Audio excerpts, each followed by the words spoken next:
De la magie, des capes et des troubles psychologiques, c'est Allociné l'émission et aujourd'hui on va débrief Doctor Strange in the Multiverse of Madness et la série de Disney+ Moon Knight. Bonjour tout le monde. Pour pouvoir faire ça, c'est une émission un petit peu particulière bien sûr, puisque la plupart des chroniqueurs et chroniqueuses de l'émission sont à Cannes pour le festival c'est le festival La Folie toute cette pression. Festival toute cette pression. Je me tourne vers monsieur le rédacteur en chef d'Allociné qui lui n'est pas du voyage cette année. Tout à fait. Le privilège d'en avoir trop fait peut-être. Oui, et puis laisser la place aux gens qui vont s'éclater en bas. Moi, je suis très bien à Paris. Tout va bien. Tout va bien. Du coup, aujourd'hui, triple casquette, puisque tu remplaces Mégane et Max sur les news, les sorties, mais tu participes aussi à ta part à toi, qui est le débat de l'émission. Marvelien. Et quel débat, puisqu'aujourd'hui, le débrief de deux trucs que tu adores, Doctor Strange, exactement. 2 et une série. Et une série, j'ai vu les deux, donc je suis à jour. Nous allons pouvoir en débattre avec ma consoeur, mes confrères. Ouais. Ça va être formidable. Vénus, on sait que c'est pas trop ta cam à la base les Marvel. Ça dépend. Ça dépend. Ça dépend. Alors j'ai pas eu le temps de voir le 2, vous allez me dire machin et tout, mais j'avais beaucoup aimé le 1. J'entends pas que du bien sur le 2, notamment du côté à gauche. J'ai eu un débrief absolument fou de Johan Sardet qui sortait du ciné, c'était magnifique. Mais Moon Knight, même si j'ai pas fini la série, ça me régale. Il y a des choses qui t'ont plu. J'ose juste pas finir la série parce qu'apparemment c'est moins bon. Eh bien écoute, on va en parler tout à l'heure. Pour évidemment parler de Marvel, on est obligé de parler avec Nadix, notre spécialiste docteur S-Comics. C'est chaud, fils, c'est chaud. Ouais, je suis prêt parce que là, je sais qu'il va y avoir du sang sur le plateau. Il est là pour. Il a mis le maillot de jaune parce que ça va être.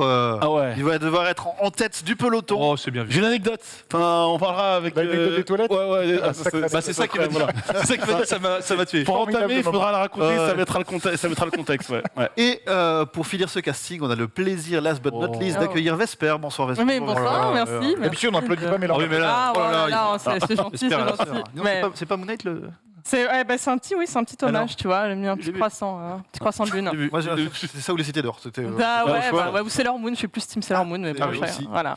Chacun sa lune. Est-ce que tu as vu Doctor Strange? Oui, j'ai tout vu et j'avais abandonné Moon Knight en cours de route parce que je trouvais ça nul et j'ai continué quand on m'a proposé l'émission. Donc c'est dire. Et est-ce que du coup, j'ai bien fait mes devoirs. On n'en parle pas, mais on va voir si ça t'a fait changer d'avis. En tout cas sur l'ensemble, ce sera le débrief en milieu d'émission. En attendant tout de suite, c'est les news. Ça tourne.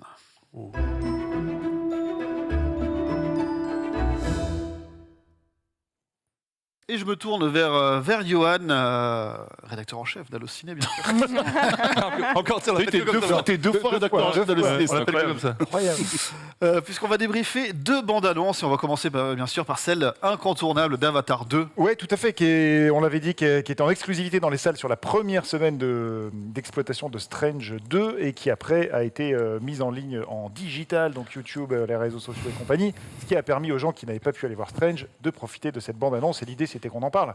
Voilà, de savoir ce qu'on en pense, sachant que c'est donc une bande-annonce d'à peu près 1 minute 40. Je sais, on va la regarder ou on la passe en fond? Elle va rester en fond d'écran. Elle va rester en fond d'écran, voilà. Donc, une bande-annonce qui ne parle pas, qui ne pose pas forcément les enjeux, si ce n'est qu'on voit que les humains reviennent sur Pandora, et qui pose surtout les lieux, à savoir le fait que ça se passera sur une autre partie de Pandora qu'on n'avait pas vue, une partie beaucoup plus aquatique, maritime, sous-marine, je ne sais pas comment on peut dire. Du coup, pas de surprise, c'était annoncé que le Avatar 2 irait sonder les fonds marins de Pandora. Ce qui n'est pas étonnant vu le pédigré de James Cameron, parce qu'on sait qu'entre Abyss, Titanic, les fantômes du Titanic, les fantômes des Abysses... Il aime l'eau, Empire sur l'Atlantique. Il aime l'eau, c'est quand même le seul gars qui a plongé dans la fosse des Mariannes, qui est à moins 11 000 mètres, donc respect à James. Donc c'est quelqu'un qui sait filmer sous l'eau et filmer les fonds marins, et donc là il va normalement nous offrir un spectacle assez fou. Moi je sais que je suis très chaud sur le film. Alors, petit tour de table, est-ce que déjà vous avez vu cette bande-annonce? Et si oui, est-ce que ça vous a conquis? Est-ce que ça vous a laissé de marbre?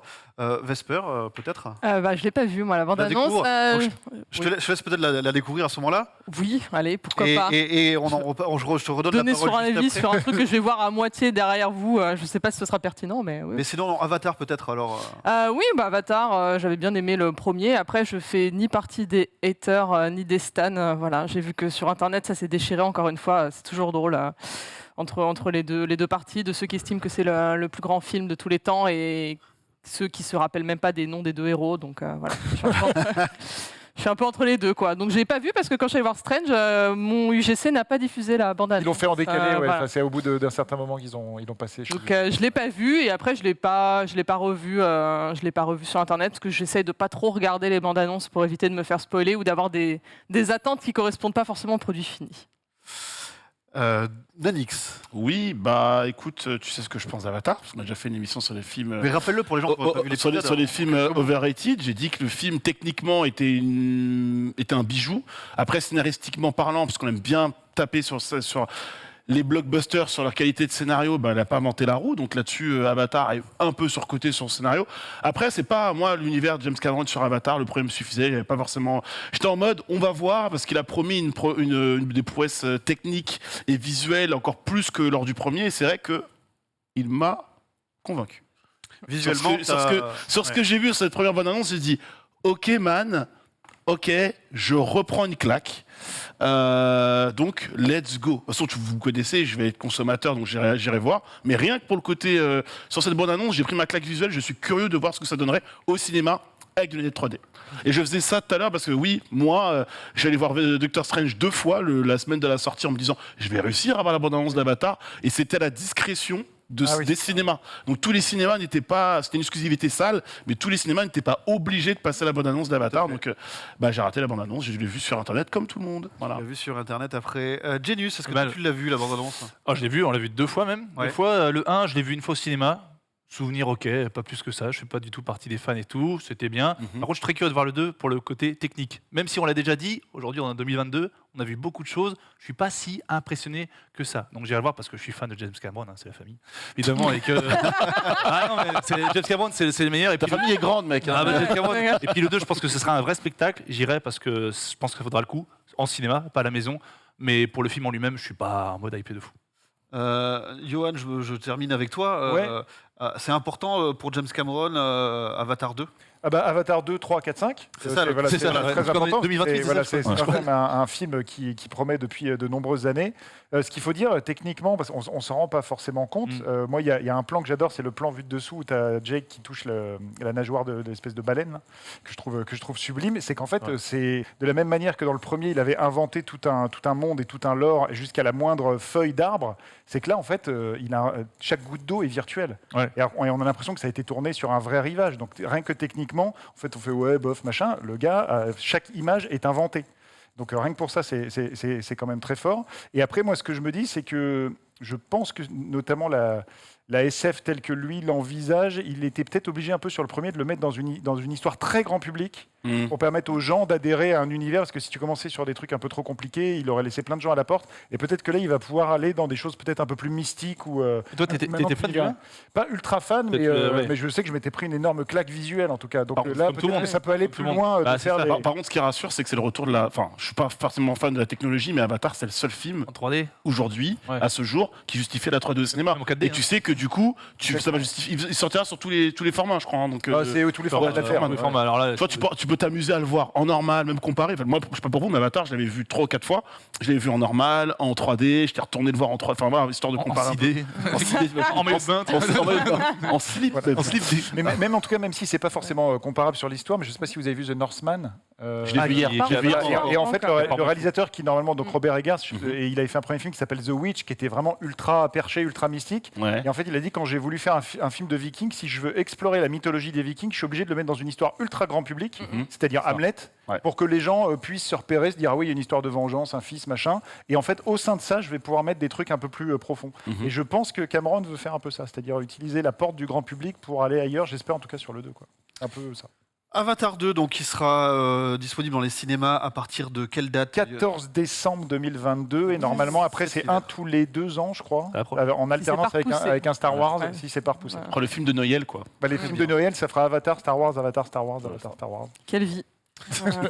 On débriefe une autre bande-annonce, cette fois c'est sur Netflix, donc je ne sais pas si vous l'aurez vu, c'est Resident Evil. Oui, la série. La série, bien sûr. Une série qui va, dont les premières images s'éloignent beaucoup du jeu vidéo, Donc non seulement un peu de l'univers foireux mis en place avec Mila Jovovich et de l'adaptation cinéma qui a été faite l'an dernier, qui était hyper visuellement fidèle, Ouais. mais pas très Et intéressant. des films Netflix, les images. Et donc là, en fait, ça va plutôt lorgner du côté de 28 jours plus tard, parce qu'en plus, Ouais. ça se passera à Londres et ça se passera dans des. Enfin, Voilà. ça relatera des événements originaux par rapport aux jeux vidéo. Ok. À part des personnages comme Vesker qui reviennent, mais sinon, globalement, ce sera nouveau.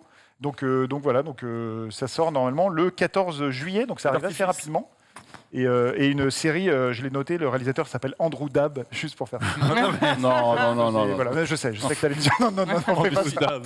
Ne Je suis fais pas à ça. deux doigts de quitter le plateau, mais pas de problème. Qu'est-ce qu'on en pense? Est-ce qu'on a envie d'avoir une série Resident Evil? Est-ce que tout n'a pas déjà été dit et raconté? Genius? Moi, j'ai toujours la chance au produit. Resident Evil, bon, on a souvent été déçus, bien évidemment, ça c'est sûr, mais le côté, comme tu dis, 28 jours plus tard, moi je suis un grand fan déjà de films zombies, et de 28 jours plus tard, et de 28 semaines plus tard, ça me plaît. Après, voilà, je sais pas, j'espère que ça sera pas cheap. Le film de l'année dernière, comme tu dis, visuellement, tu avais les mêmes plans que dans le jeu, certains trucs, par contre, c'était vraiment qualité zéro. Ce sera toujours mieux qu'une production de Wes Anderson, De Wes Anderson? qui est horrible. Paul Thomas Anderson. Parce que Oui, Wes Anderson, il fait des beaux films. c'est pardon, de Paul Thomas Anderson, pardon. J'allais corriger, mais Allez, bam, Il fait des zombies aussi. une balle gratos. Ouais, J'ai rien ouais. demandé. J'étais en train d'imaginer en fait un film Resident Evil avec Mila Jovovich par Wes Anderson. et- Owen Wilson. C'est- Oh, zombie. Donc faisait non, trop. curieux. Franchement, je regarderai. C'est bon. curieux, Mais c'est pas trop de ce de- côté du plateau Vesper. Oui, curieuse. Je trouve que les jeux vidéo, c'est bien de les faire en série, parce que forcément, on essaye toujours de Ouais. transformer des temps. des œuvres qui durent super longtemps dans des films de 2 heures.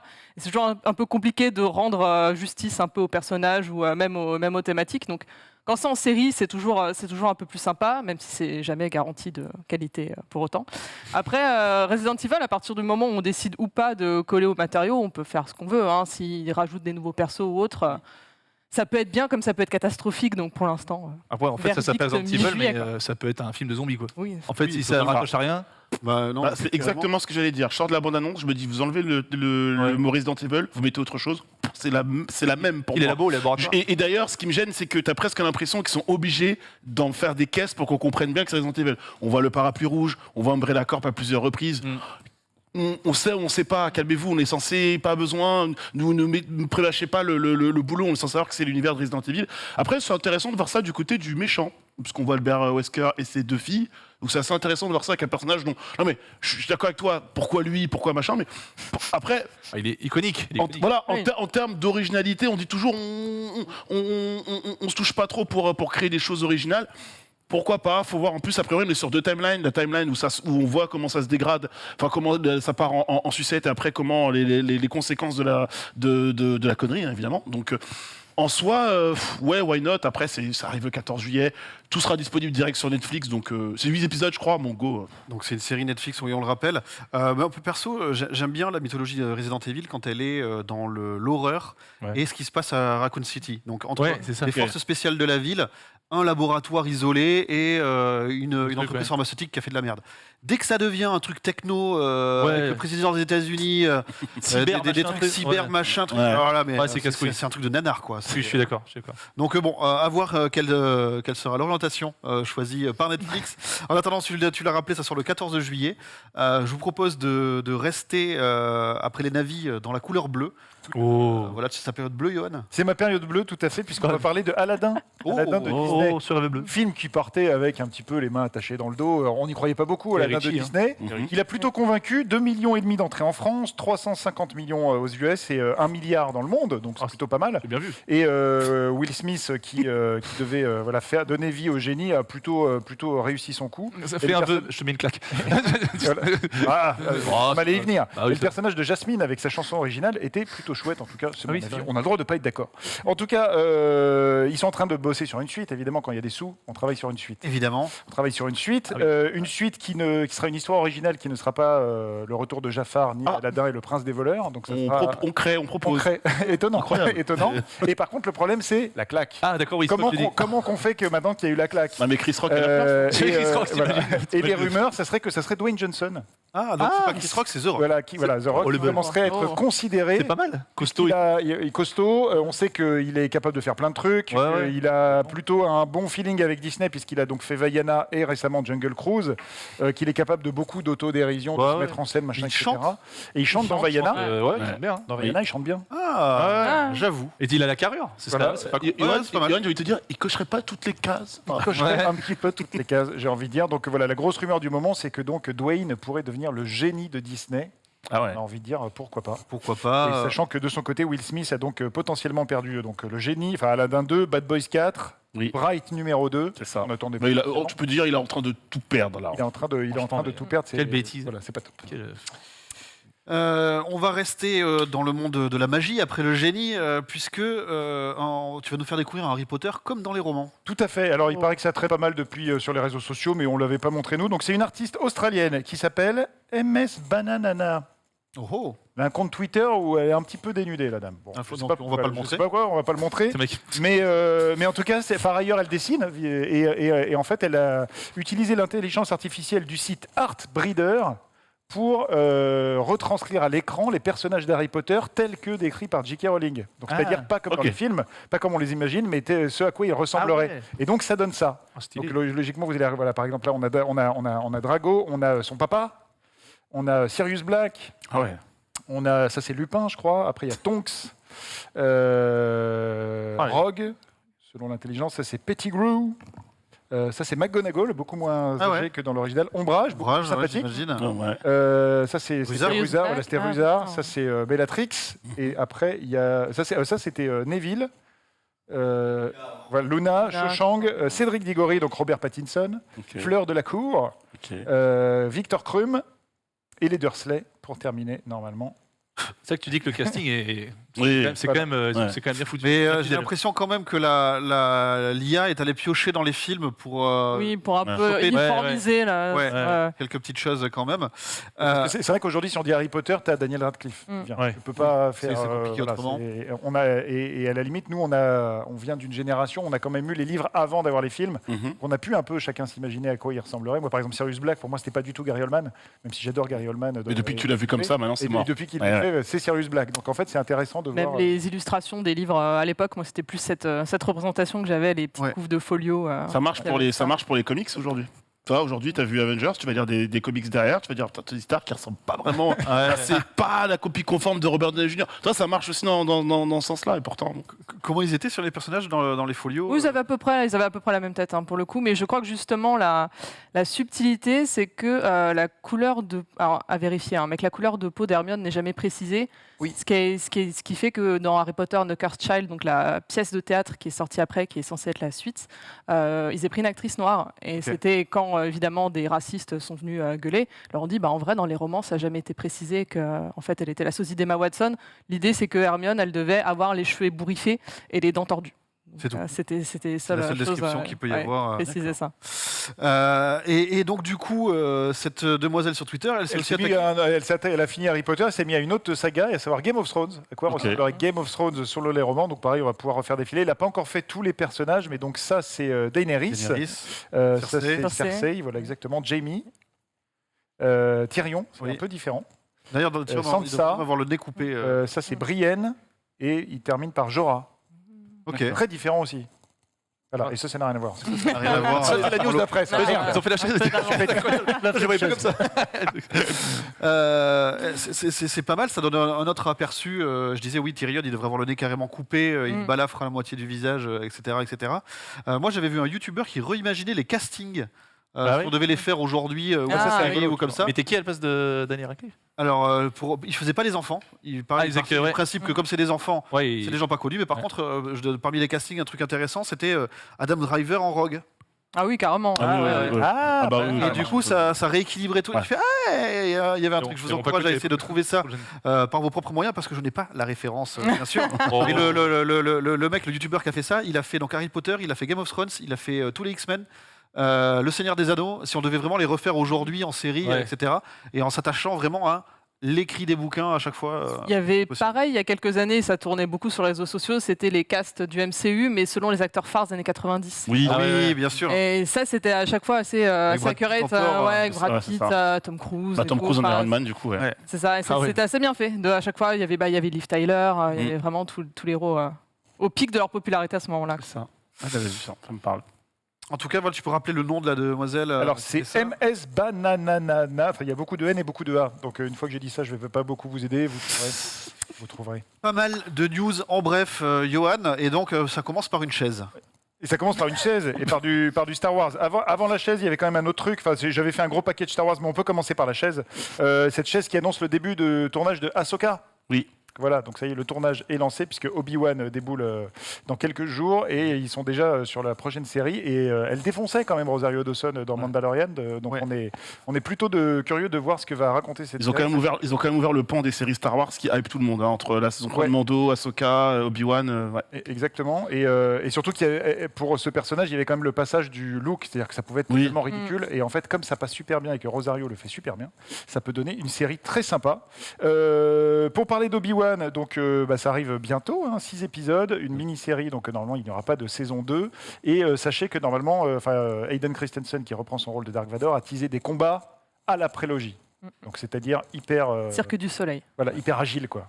Hyper agile et peut-être bien filmé aussi. Le gars ne serait rien, en l'occurrence. Et il aura autre chose à faire que Padmé. Voilà. Et donc c'est bien pour lui. C'est Stallone. Et il a quand même un peu terminé là-dessus. C'est un peu dommage de Il a terminer. tellement bien fait. Oh, laissez Hayden. laissez. Qu'est-ce qu'on peut dire d'autre sur Star Wars? Il y a un film de Kevin Feige, donc Monsieur Marvel, qui est en cours d'écriture et en cours d'écriture très avancé, qui sera écrit par Michael Waldron, qui a écrit Strange 2 et Loki. Totalement. Qui a aussi fait tout Rick et Morty. Tout à fait. Donc, Et qui, gère le selon, multivers normalement. selon leurs propres termes, veut ouvrir une nouvelle ère dans le storytelling Star Wars. Enfin, Il y a des rumeurs comme quoi, comme les bouquins et les premières BD sur l'ancien Empire l'ancienne République, pardon, ont commencé à pop, comme quoi ça irait par là, donc 200 ans avant. Le seul personnage en lien serait Yoda, évidemment. Ah oui, tout à fait. Ouais. Tout à fait. Le film de Taika Waititi est toujours dans les cartons. Voilà, là, il termine Thor numéro 4, mais on a hâte de voir ça. Et puis là, ça a été annoncé aujourd'hui, très surprenant. Le réalisateur de la trilogie Spider-Man, John Watts, on avait dit qu'il avait lâché les 4 Fantastiques pour se reposer. Pas du tout. C'est pour faire une série Star Wars, qui sera une teen série, sur des ados dans la galaxie, façon Amblin des années 80. ouais, et ben, il pouvait pas rester sur les 4 fantastiques, ce monsieur. Non. Voilà, donc une autre Très série bien. voilà, qui va prendre la suite. Ça, c'est le moins hypant de tout ce que tu as dit là. Je sais, ouais. Obi-Wan était bien, le vrai. De Star Wars à Marvel, il n'y a qu'un pas, donc c'est ce qu'on vient de faire. Tout à fait. Voilà. Donc, déjà dire que les... Non, mais On vérifie. c'est fait. C'est bien fait. C'est bien fait. C'est bien fait tout ça. C'est bien fait. De dire que les séries Marvel arrivent sur Disney Plus le 29 juin. Ah, Les séries, Ah. les séries Netflix, du coup. Les séries Netflix, Netflix Marvel. ouais. Enfin, Marvel Netflix. Eh, toi, je, Marvel, je suis avec toi, Johan. Exactement. Punisher. Punisher, tout arrive. Punisher, La famille, Daredevil, Luke Cage, c'est Iron C'est Fist aussi la et, famille et Jessica Jones. Et Voilà. du coup, la série qui les réunit Et tous, Defenders. c'est Defenders. Defenders. C'est Exactement. Donc tout ça à partir du 29 juin sur Disney+. Donc ça c'est plutôt cool. Et sinon un petit au revoir puisque Dave Bautista quitte définitivement le MCU dans le rôle de Drax. Le tournage s'est terminé il n'y a pas très longtemps, il y a quelques jours. Après 100 jours et 3000 plans très exactement selon James Gunn. Et donc lui il a dit au revoir. Il a dit au revoir au MCU même si James Gunn lui dit que c'est pas la fin des Gardiens et que peut-être Ouais, mais il aimerait bien le réattirer dans son giron parce qu'ils s'entendent très très bien les deux. Oui, il a pas, j'espère que c'est pas la fin de son personnage. Il faut bien un moment. Hein, donc il a pas été remercié voilà. de MCU. Est-ce qu'on va le revoir ou sûrement Ouais. il tire un c'est lui trait qui veut. C'est plutôt lui qui passe à c'est autre lui-même chose. qui veut passer. Ok. Courageux. c'est bien. Tout à fait. Nous revoir donc chez les Gardiens, mais bonjour chez Doctor Who. Il est excellent. Très fort. Non, j'ai les larmes aux yeux. Qui est le Docteur Who? Bah, c'est le Docteur qui Oui, oui, oui. Ouais, Un extraterrestre de 900 ans qui a fait les belles heures de la BBC. J'ai jamais vu cette série. Donc Ah, je peux pas- je bah, peux pas c'est te le répondre. incroyable. Je sais qu'on m'a dit que c'était incroyable. Voilà. Et ils en sont à 14. Waouh. J'ai pas regardé la dernière Docteur. Je 60 me suis arrêté au Docteur d'avant. pour le Et donc en fait le principe c'est un extraterrestre un peu à visage humain qui voyage à travers le temps, à travers l'espace, à travers la galaxie, tout ça, et qui change de visage à chaque itération un petit peu, donc qui change d'acteur. Ah, Et bah oui, donc, ok. pour la première fois, donc actuellement dans la saison 13, c'est une actrice. qui va laisser sa place en saison 14 à un nouveau comédien qu'on connaît pour Sex Education. Il s'appelle Ncuti Gatwa. J'espère que je n'écorche pas son nom. Il est très chouette dans la série Sex Education. Et donc, c'est lui, officiellement, qui a été intronisé nouveau docteur. Et il succède notamment à Christopher Eccleston, David Tennant, Matt Smith, Peter Capaldi, et donc Jodie Whittaker, qui était la première femme qui héritait du rôle. Et elle fera ses adieux lors du final de la saison 13 au mois de décembre, qui est souvent un espèce de grand épisode très attendu. Et par ailleurs, on a appris, ça te fera peut-être plaisir. Ouais, mais je l'ai vu, le retour de David Tennant. David Tennant va revenir pour les 60 ans du show. Donc il reviendra dans un épisode avec sa femme qui. Et Catherine Tate. Voilà, c'est ça. Enfin, c'était pas sa femme, mais oui. Pardon. Mais son compagnon. Mais à chaque fois, ils avaient déjà pour les 50 ans, ils avaient fait un épisode incroyable. Donc il y a 10 ans. Voilà, Déjà. Et donc pour les 60 ans, ils font aussi. Il y a plein de choses de prévues et c'était déjà à l'époque, le multiverse avec plein Exactement. Et c'est un peu ce que dit le créateur parce qu'il a dit on vous annonce ce retour et en même temps le nouveau docteur. Peut-être vont-ils se croiser et être dans le même épisode. Incroyable. Il y aurait des choses bizarres. On verra bien. Mais David Tennant qui a continué à avoir une belle carrière après, contrairement à Matt Smith qui là pour l'instant qu'on a vu dans Morbius, mais on lui souhaite. Tennant, on l'a vu on le voit dans Jessica Jones. Et Matt Smith, il n'est pas dans la préquelle de. Si, dans Targaryen. Ouais, c'est ça, ouais. C'est ça, oui. Tout à fait. Il était très bien dans Last Night in Soho, c'est son seul bon rôle. Et on l'a percevé dans Terminator. Il s'est fait couper de Genesis. Il apparaît, on le voit plus. Le pauvre. C'est pour ça qu'il mérite mieux parce qu'il est mieux vraiment pour lui bon. d'ailleurs. La qualité du film, c'est pas très grave, quoi. Mais c'est vraiment un super acteur et voilà, il mérite d'être dans des œuvres à sa hauteur. Donc bon. Beaucoup de news en bref, je vois, et notamment des nouveaux venus sur Arrakis. Tout à fait, parce qu'il y avait donc Dune partie 1 qu'on a tous aimé, on a parlé en long, en large et en travers. La partie 2 va rentrer en tournage pour une sortie l'année prochaine, et certains personnages reviennent, d'autres sont morts, je ne vais pas en dire plus. Mais par contre, il y a 3 rôles qui n'avaient pas été attribués, c'est-à-dire le rôle de l'empereur, le rôle de la princesse Irulan et le rôle de Feyd Rautha, qui est donc le neveu du baron Harkonnen et qui va être un peu le meilleur ennemi de Paul Atreides, le héros. Et donc, Feyd Rautha sera joué par Austin Butler, qu'on voit un petit peu ici dans l'ombre. J'ai mis cette photo parce qu'il joue Elvis dans le film qui sera présenté au Festival de Cannes. Et il est aux côtés de Tom Hanks. Et a priori, selon les rumeurs qu'on a, c'est que ça va être un peu le nouveau DiCaprio. Ça va être un peu l'équivalent de ce que Roméo plus Juliette a fait pour DiCaprio. Visiblement, ça va. C'est dangereux ça d'avoir cette étiquette. Ça va le faire exploser. Attention, Pour démarrer, c'est trop. Surtout s'il a pris l'enquille sur Dune, c'est plutôt pas mal. Donc lui, il jouerait Feyd Rautha, qui est une sorte de beau gosse, impitoyable, horrible, parce que du clan Harkonnen. Et en fait, voilà, qui va affronter Atreides dans la suite. La princesse Irulan, très bon casting aussi. Florence Pugh. j'adore. Qu'on adore. Ça s'écrit P-U-G-H. On l'adore pas, on l'aime. On l'aime. Dans Midsommar. Voilà, Midsommar et évidemment Black Widow. Oui, et The Father, non et Hawkeye et. Elle n'est pas dans The Father. Ah non, je confonds. Non, je comprends pas. Avec En tout cas, voilà, c'est elle qui jouera la princesse Irulan, qui est la fille de l'empereur Shaddam IV. Et l'empereur, il sera joué par une légende, Christopher Walken. Oui, ça c'est beau. Et ça, c'est très bon. Je me disais quand j'ai vu la news, il a quel âge Christopher? Il a 80. Il approche des 80. Et lui, c'est comme Willem Dafoe. Ils sont incroyables. Ah ouais, il est plus usagé, je pense que. Ouais, mais incroyable. Tu vois, cette gueule, j'adore. Et j'en profite pour dire que c'est une photo tirée de la série Severance, 79 ans. La série Severance, qui est sur Apple TV+, qui est une série formidable. Il est très très bien dedans. Voilà. Donc c'est lui qui fera l'empereur, donc celui qui dirige vraiment toute la galaxie et qui tire les ficelles qui se passent sur Arrakis. Joli casting donc pour la suite de Dune 2. On a une date où ça sera rentrée 2023 comme la première partie en fait. Oui, donc pas tout de suite. Un an, quelques mois de tournage et après beaucoup de post-prod. Si je vous dis maintenant, à nous l'ivresse de la vitesse, vous me répondez? River. Des films volants. Tu m'as déçu. À nous l'ivresse de la vitesse. Voilà. Excusez-moi. C'est Top Gun. Non mais les gars, à nous l'ivresse. Un mec qui honte. Je respecte à nous l'ivresse de la vitesse. vitesse. C'était simplement pour vous partager les nouveaux posters de Top Gun qui sont tombés, notamment ce poster à IMAX qui est très beau. Il est incroyable. Et surtout, ils ont fait des posters personnages avec les call signs, donc les indicatifs de vol des différents pilotes que vous découvrirez la semaine prochaine. Donc il y a évidemment Maverick, Tom Cruise qui revient, qui son propre avion, qui décolle d'un porte-avion lui-même, qui apponce lui-même sur un porte-avion. Excusez-moi, cette photo, Tom Cruise est immortel. Hein. C'est. Elle a pas touché aussi. C'est la scientologie, ça concerne. Certes, mais il est mort. Écoute, laissez-moi dans ma vibe. C'est toi qui m'avais dit qu'apparemment les gens qui l'avaient vu avaient dit que c'était le plus beau spectacle jamais vu au cinéma. Ça va peut-être chercher loin, mais moi j'ai vu le film et je me suis pris une bonne claque. Tu m'as pas dit que tu l'avais vu? Ah bah oui, j'ai vu. Bah oui, bien sûr. Alors, J'ai produit auprès des milieux cinématographiques. Alors la t'as le droit de dire ce que t'en as pas. Je crois que j'ai passé le. L'embargo est tombé, oui, c'est ça.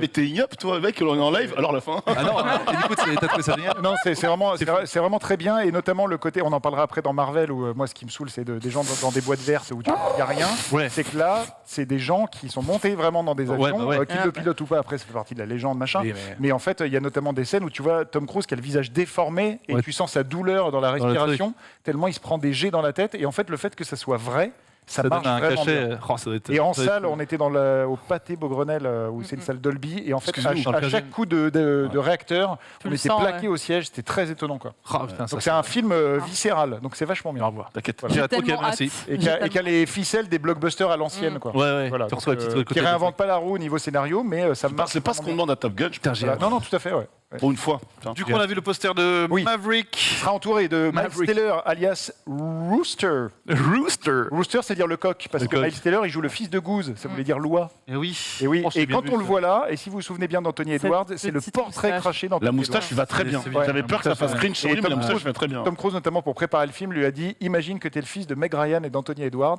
Et franchement, à l'écran, ça fonctionne à mort. Ah ouais. Il a les mots. Ça marche très Il bien. s'est causé, le mec. À ses côtés, il y aura Glenn Powell qui joue Hangman, donc le pendu, qui est un peu le nouveau Iceman de service. Ce qui est intéressant sur ce comédien qu'on connaît pas beaucoup encore et qui va vraiment, je pense, exploser avec le film, c'est qu'en fait, il a été candidat pour le rôle précédent, c'est-à-dire pour le rôle du fils, et en fait, il n'a pas été pris. Et il était tellement dégoûté parce que Top Gun c'est le film de sa vie que Tom Cruise lui a fait non mais en fait ton audition elle était bien, on a un autre rôle pour toi. Il fait non, ça m'intéresse pas. C'était le rôle de du fils de Goose ou rien, et c'est Tom Cruise qui a dû le convaincre de rester dans le projet et lui dire attends on va travailler ton personnage ensemble. machin, Il faut etc. des couilles. Donc le mec a dit non à Tom Cruise. Ouais, Ton truc, ça m'intéresse pas. Le problème qu'il lui a fait un doigt. Mais après, on le dire. Un des gros changements aussi, c'est le personnage de Phoenix, joué par Monica Barbaro, car désormais il y a des pilotes au sein de la Navy. Non mais en fait, non mais c'est con, c'est que quand le film a été fait en 86, les femmes n'avaient pas le droit de voler au combat. Ah En ouais 93 que l'interdiction est tombée et qu'en fait je savais pilotes et piloteux sont mis au même niveau et que bah non on dit des pilotes. Non, c'est piloteux, c'est qui me fait rire. Oui, non, c'était pour insister là. Vous êtes piloteux Piloteux. Vous êtes piloteux, ça Voilà. Et je connaissais pas cette comédienne, elle est très chouette dans le film et du Elle coup joue elle donne dans beaucoup pas plus mal. de parité et de diversité à un premier film qu'on aime bien mais qui était quand même ultra masculin quand même. Ah bah, On peut le dire. on peut difficilement faire plus masculin que Top C'est Gun. quand même. Tout à fait. Et pour terminer, oui, je l'ai mis parce que c'est rigolo. Il y a d'autres pilotes, mais il y a ce comédien qui s'appelle Lewis Pullman qu'on connaît pas bien encore. Et normalement, il va vous rappeler quelqu'un. On va voir l'affiche. Est-ce qu'il vous rappelle quelqu'un un peu ou pas? Harry Potter. On dirait un vieux Tom Holland. Un peu. Non, un acteur qui a joué dans un film sorti cette année. Si je vous dis que son papa est acteur et qu'il a affronté des extraterrestres dans un avion. Aussi. Ah, ben oui. Bill Pullman, c'est le fils de Bill Pullman, et donc c'est plutôt rigolo. Ah ouais. Voilà, son papa a affronté les aliens Attends, de le président Et oui, c'est le fils du président. Attends, Jeff Goldblum. Fallait pas dire Bill Pullman, juste le président des États-Unis. Non, mais Bill Pullman, pour moi, il a fait plein de rôles. Mais c'est le président. C'est le président des Bonnes les gars. Donc normalement, Régis, je crois que j'avais sourcé une photo de Independence Day si on veut comparer. Il est coiffé pareil. Mais en fait, tu vois le film, tu dis mais je le connais, mais C'est pourquoi je lui, le c'est connais. lui. Et en fait, on est Putain. à nouveau en 96 marrant, ça. avec le président pilote. Donc ça, c'était rigolo. Donc voilà, ça sort demain à Cannes. Voilà, ça Ouais. c'est papa. Ça c'est papa. Oh, Euh, Bill Pullman, la légende. Demain à Cannes et Caris dans le mercredi film. prochain en salle. Et vraiment, c'est un vrai truc à vivre en salle. Vu l'attente qui est autour de Top Gun, ils auraient pu sincèrement se gameler où tout le monde fait ouais, bof, 3 ans d'attente pour ça. Sincèrement, le truc est au rendez-vous. Le truc Je pense qu'ils étaient sûrs de ce qu'ils faisaient aussi au niveau de tout ça. Et puis Tom Cruise, il aurait pas dit OK, c'est le mec il fait c'est moi qui fais mes cascades sur Mission Impossible, foutez-moi la peste, c'est le truc qui n'est pas quali quoi. Ah, ça doit être. Moi, je me tâte juste, est-ce que ça vaut plus le coup d'aller voir en IMAX ou en Dolby, en fait? Je crois que c'est une bonne question. Je crois qu'en IMAX, c'est à 20%. Les images seront encore plus incroyables, je Donc, crois. je veux la meilleure expérience Top Gun possible.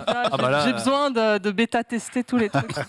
On verra. On passe maintenant à un projet étonnant et sulfureux. Ouais, ça a été annoncé hier au marché marché du film, donc, parce que Cannes, il y a donc le festival de Cannes, et dans les arcanes du palais, il y a donc ce qu'on appelle le marché du film, l'endroit où se décident les films que vous verrez l'année prochaine, c'est-à-dire l'endroit où on vient vendre, où on vient acheter des droits de distribution, ou même où on vient financer des projets. Et projet très étonnant, Léa Seydoux sera Emmanuel. Étonnant. Donc c'est pas une photo du film, Seydoux, elle est partout. voilà, Elle est partout. mais c'est ce qui se rapprochait le plus. Et donc ça serait une nouvelle adaptation du roman d'Emmanuel Arsan. Et là où ça peut être intéressant, c'est que ça sera réalisé par Audrey Diwan, qui a fait l'événement, qui a eu le Lion d'Or. Et donc en fait, ça peut donner un point de vue beaucoup plus féminin sur le personnage d'Emmanuel, loin du film érotique des années 70. Et parce que ça commence à dater quand même un petit peu Emmanuel. Pour resituer, c'était en 1974 et c'est quand même le film le plus vu de l'année 74 en France. 9 millions d'entrées. Et c'est un film qui a fait rentrer, qui a donné ses lettres de noblesse à l'érotique chic. Et c'est pas là qu'ils ont commencé à mettre aussi des carrés roses ou des carrés... Oui, aussi à la télé. Sur la télé. C'est ça qui a fait sauter aussi la mention X, parce qu'au départ c'était un film classé X, et puis finalement il y avait un petit peu une libération des mœurs à l'époque, et on se dit, wow, c'est pas vraiment du porno, machin. Tout le monde peut y aller, papa, maman, les enfants, allez, on y va. Hop. Voilà. C'était 74. C'était une autre culture. Voilà. Et il y a eu notamment 6 suites directes et plein de remakes. Voilà, j'ai été surpris qu'il y ait eu autant de Emmanuel. Voilà, il y a Emmanuel dans chaque ville, Emmanuel à Bangkok, à Meudon. Emmanuel en vacances. Emmanuel Emmanuel sur Robif. Emmanuel Contrat. Et on termine avec une news Pixar pour qui le feu ça brûle et l'eau ça mouille. Élémental. Tout à fait, Elemental. Voilà, donc les premières images du prochain faire. Pixar qui sortira l'été 2023. Il est réalisé par Peter Sohn, qui avait fait Le Voyage d'Arlo, qui n'était pas le meilleur Pixar, mais qui avait fait Passage nuageux, qui était un très joli Pixar. Et donc, comme l'illustre parfaitement ce premier concept art, ça va parler d'une ville qui rassemble les différents éléments. Donc, eau, terre, mer, feu. Vent. Eau, terre, air. Oui, j'avais oublié le vent. Voilà, c'est ça, merci, vous avez raison. Et donc, ça sera notamment un couple qui est formé par Monsieur Eau et Madame Feu. Et voir comment, à la fois, ils sont opposés, mais en même temps tellement complémentaires. Aïe. Voilà. Sur le papier, ça m'intéresse, mais je me dis, on a déjà eu jour-nuit. Jour-nuit. Est-ce qu'on va peut-être pas faire tout après, on a eu rouge-bleu, après, on a eu joie-colère. Au bout d'un moment, on a tous les concepts, on les a peut-être... N'oublions pas que le 5e élément, c'est l'amour. Voilà. Et le 5e élément, c'est l'amour. Bien sûr. Voix française de Charlie Lulu. Vous l'avez Oui, bien sûr. Le feu ça brûle, l'eau ça mouille, tout ça. C'est une ancienne. Bien joué, Norman. Pour terminer, une bande-annonce qui fait très plaisir à monsieur le rédacteur en chef de Allociné. Pourquoi ? C'est le film que j'attends le plus de l'année. Devant Avatar 2, devant plein de trucs. C'est le nouveau Predator. Tu nous le rabâches. Oui, mais cette fois, il y a des images. Il y a des images. Mouvement de rire de ce côté-là, et je comprends. Mais le Predator, c'est toute ma vie. Aucun jugement, j'adore Predator. Et dire que t'as vomi sur Stranger Things, mais toi, j'ai pas te couper dans 5 minutes. C'est pour ça que j'ai aucune crédibilité. Il faut arrêter avec monsieur le rédacteur en chef, je suis pas crédible. En tout cas, ça sortira le 5 août sur Disney+ directement. Un film signé Dan Trachtenberg, qui avait donc fait 10 Cloverfield Lane, qui visiblement a proposé à la Fox et à Disney un pitch qui les a retournés, puisque ça va réinventer la mythologie Predator en la situant 200 à 300 ans dans le passé, avec des Comanches qui affrontent la bébête. Des arcs. Contre le Predator. On peut peut-être se le regarder en preview. Ça dure 40 secondes. On le balance en full, ça dure 40 secondes. et on se retrouve après. C'était bien. À tout de suite. Oui. C'est bien vu. Predator. Ouais. Ah, t'inquiète. Ça va. Je peux dire. Voilà.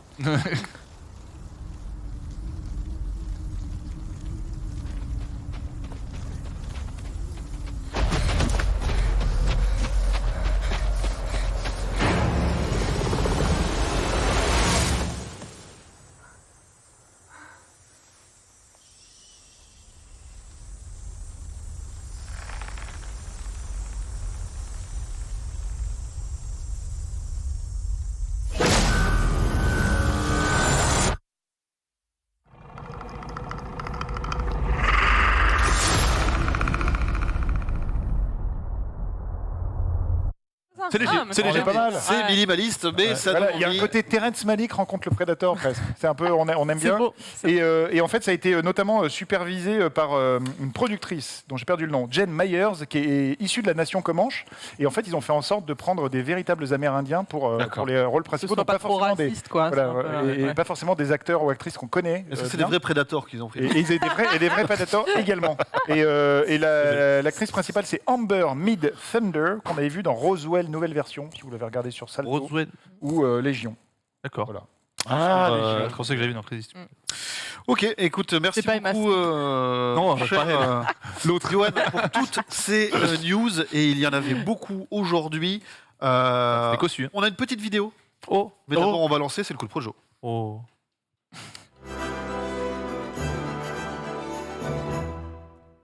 Il est con. Je fais mes lancements comme ça d'un coup. Je vais les mettre en PLS derrière en régie, désolé. Qu'est-ce qu'on a On a évidemment, on l'a dit en ouverture, toute l'équipe d'Allociné, ou en tout cas une bonne partie, qui a fait le déplacement à Cannes. Et on a ce cher Maximilien qui a tenu à nous envoyer une vidéo. Oh là Oh là. là, frère. Maximilien Le Goat. Salut tout le monde. Et hop, un peu de soleil, un peu de ciel bleu et un peu de Jim Carrey pour vous depuis le Festival de Cannes où je suis actuellement, puisque la 75e édition débute ce soir avec la projection très attendue du film de Michel Hazanavicius qui s'appelle Coupé, qui est un film encore une fois sur le cinéma, sur le tournage d'un film d'horreur. Et après ce sera vraiment parti pour aller quasiment une quinzaine de jours de films, de stars également, mais encore de beaucoup de films. Il y a environ, il y a une petite centaine de films cette année, donc je ne vais pas vous faire toute la liste. Je vais juste vous donner peut-être mes plus grosses attentes, histoire de déjà de parler de moi, parce qu'on est à Cannes, donc évidemment il y a l'ego qui entre en jeu, mais aussi vous donner peut-être que quelques-uns des films à surveiller. Il y aura notamment Fumer fait tousser, la nouvelle comédie de Quentin Dupieux avec un casting qui est complètement dingue. Il y aura Gilles Lelouch, Vincent Lacoste, Anaïs de Moustier, Oulaya Amamra, Jean-Pascal Zadi, il y aura le Palmacho, il y aura Benoît Poelvoorde, il y aura également Alain Chabat et j'en passe. Il y aura également Decision to Live, le nouveau film de Park Chan-wook, le réalisateur de Old Boy. Il y aura également Les Bonnes Étoiles, la nouvelle réalisation de Hirokazu Koreeda, le cinéaste japonais qui avait remporté la Palme d'Or en 2018. On aura le nouveau film de George Miller, le papa de Mad Max. On aura quoi? On aura un film d'animation sur le petit Nicolas. On aura un film qui s'appelle Men, réalisé par Alex Garland, qui avait notamment fait Ex Machina et Annihilation.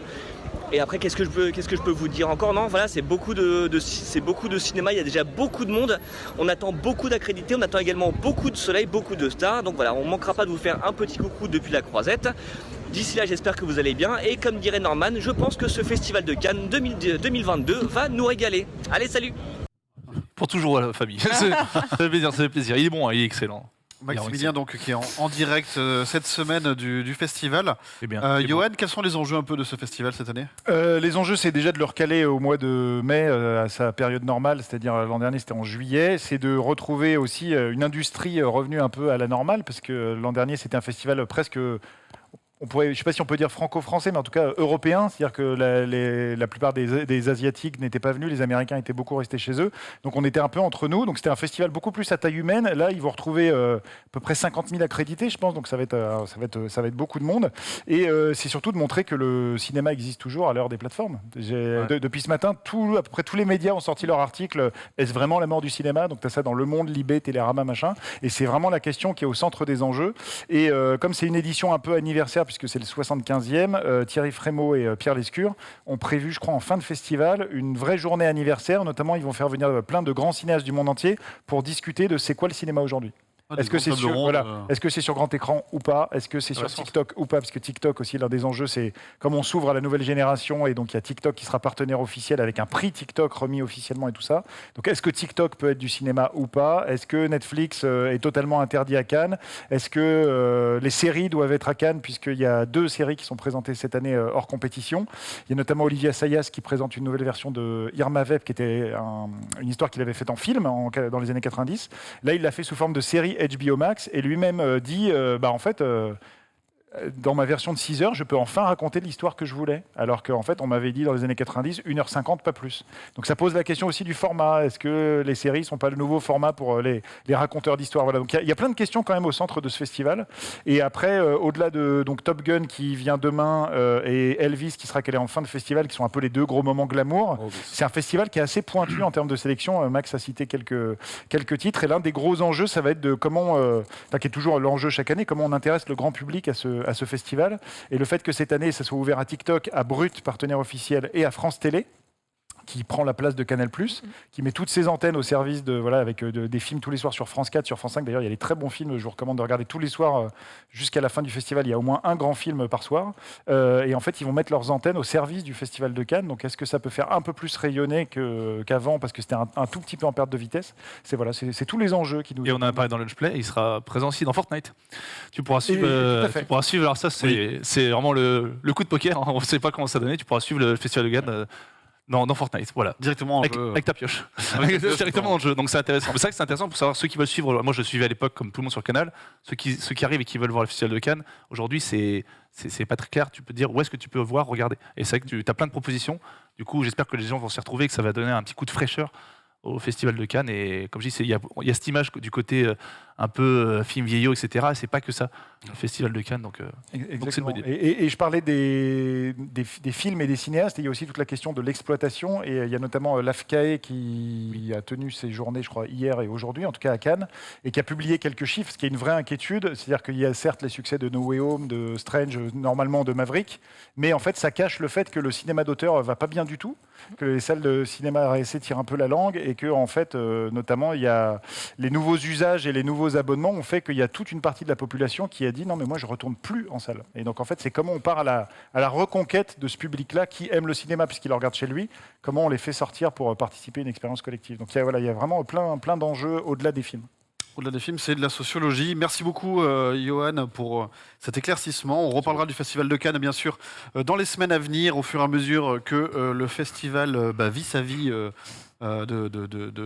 festival. de festival. Le festival. J'allais dire de films et de D'événements, collections et d'événements, etc. Nous, tout de suite, ça va être le moment de lancer le Ça parle. Et donc, ça parle.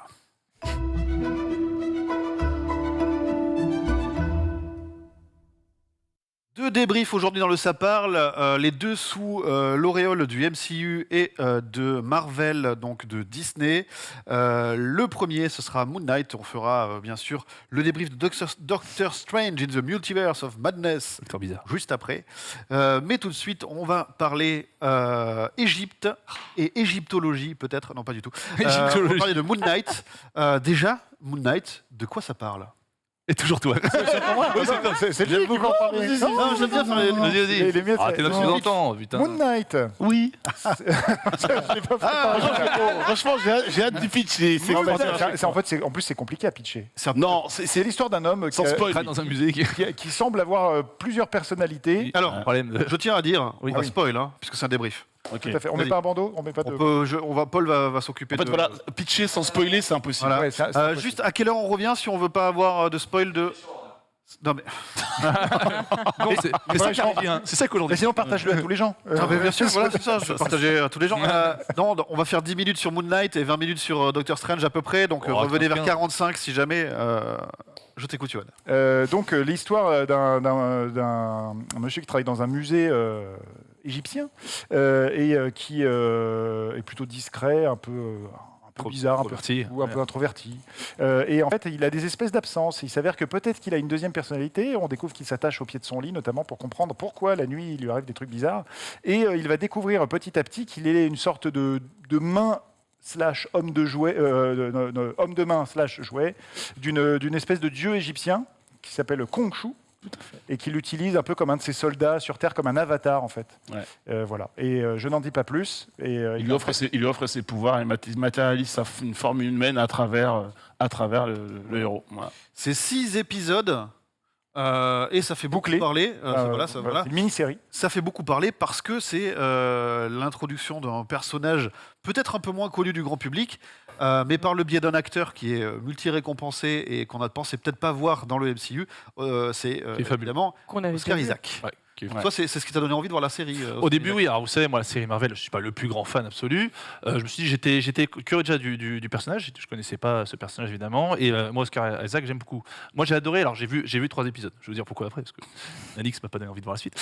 Mais j'ai vu 3 épisodes. Pourquoi j'ai adoré moi dès le début? Parce que c'est une série qui te balance vraiment de droite à gauche dès le début. J'adore en plus l'univers égyptien. C'est quelque chose qui me fascine. C'est un univers qui me fascine et qui se mélange parfaitement avec la série. Je trouve que Oscar Isaac, c'est probablement un des meilleurs acteurs de tout l'univers Marvel qu'on ait jamais eu. Il est extraordinaire. Je pense que la réussite et le succès de cette série, la qualité de cette série, on le doit beaucoup à Oscar Isaac et Thanos qui est très très bien, mais il est tellement... Je suis d'accord. Oui, Mais non, mais je te vois, J'en fais trop. Dis-moi, j'en fais trop. Dis-toi, j'en je fais vois trop. plein de choses qui passent dans tes yeux, Johan. Ouais, c'est ouais, pour mais il y a ça, beaucoup de choses qui se passent dans ses yeux.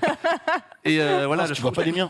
je trouve que le dédoublement de personnalité est bien amené quand il joue. Voilà, quand je repense à ça, mais à Venom. Putain, au bout de 2 phrases, j'ai envie de tout casser. Là, franchement, c'est drôle, c'est touchant, c'est pertinent, c'est dur. Franchement, je trouve ça très très bon. J'ai adoré. Alors, j'ai vu que 3 épisodes. Pourquoi ? Parce que bon, déjà, j'ai été ralenti parce que tout le monde m'a dit attention, à partir de là, ça va être catastrophe. Tu vas tomber, même si tu me dis que le 5e épisode est crucial pour bien noter cette série. Mais de ce que j'ai vu, je trouvais vraiment que c'était une série fraîche et c'est quelque chose de un petit peu pas du jamais vu, mais différent de ce qu'on a l'habitude de voir chez Marvel. Donc franchement, moi j'ai trouvé que c'était une très bonne surprise. Mais j'attends de voir les 3 autres qui arrivent apparemment moins bons. Oscar Isaac qui est un peu lié avec l'Égypte puisqu'il avait quand même joué Apocalypse dans le Oui. X-Men 4. Ouais, c'est vrai, c'est vrai. Il faut pas l'oublier, même s'il était grimé. faut l'oublier. Il faut oublier Oscar Isaac dans Apocalypse, il faut oublier Apocalypse, il faut oublier ce film, il faut tout oublier. Vraiment, il faut tout oublier. Vesper, est-ce que tu as vu Moon Knight ? Oui, On en parlait tout j'ai à l'heure en tout vu. introduction un petit peu. Effectivement, oui, moi, tu me dis, il y a Oscar Isaac dans un truc déjà de base, j'y vais. En plus, comme Norman, j'adore la mythologie égyptienne. Je trouve ça assez cool. Donc, le pitch m'intéressait. Et j'ai lancé le premier épisode. J'étais quand même intriguée. Je trouvais que justement, ça posait les bonnes questions, même si le petit jeu de je passe d'une personnalité à une autre peut un peu gaver dans le premier épisode. On va dire l'effet de réal là-dessus. Et j'ai trouvé les épisodes 2, 3, 4 catastrophiques. J'ai passé un mauvais moment. Vraiment, et pourtant. Je suis quand même assez tolérante dans la vie, surtout pour ce genre de truc. Dès le 2, Je suis ouvert. Dès le 2, dès le 2. Et du coup, j'ai abandonné la série. Et quand on m'a dit, viens, on va parler de Moon Knight, donc je me suis dit, bon, quand même, je vais la terminer. Donc, ouais, l'épisode 5 était effectivement très chouette. Et l'épisode 6 était apporter la conclusion que ça devait apporter. C'était pas du grand art, mais au moins, ça finissait l'arc. Mais je pense que, alors j'ai pas lu les comics pour le coup, de tous les gens que je connais qui ont lu les comics, c'est des catastrophés parce que c'est incroyablement édulcoré par rapport à l'œuvre d'origine. Et je pense qu'on aurait pu beaucoup mieux faire quand on traite d'un personnage qui a du coup, comme on dit, des TDI, troubles dissociatifs de la non, du coup le I ça rentre pas. De l'identité, j'allais dire personnalité, de l'identité. Ça aurait pu être mieux fait. Après, Oscar Isaac est incroyable. Ethan Hawke, je trouve rincé. Je trouve vraiment nul. Ce qui fait que j'avais du mal à accrocher. Et ce qui fait que dans le 5, l'épisode 5, on le voit pas beaucoup. Donc ça allait mieux, ça remontait un peu. L'hippopotame. L'hippopotame est incroyable. Du coup, j'ai oublié le nom. J'ai oublié le nom de la déesse. Rien que ça devrait te donner envie. Ouais. je relance ce soir. C'est ça. Il y a un hippopotame qui s'appelle Tauret.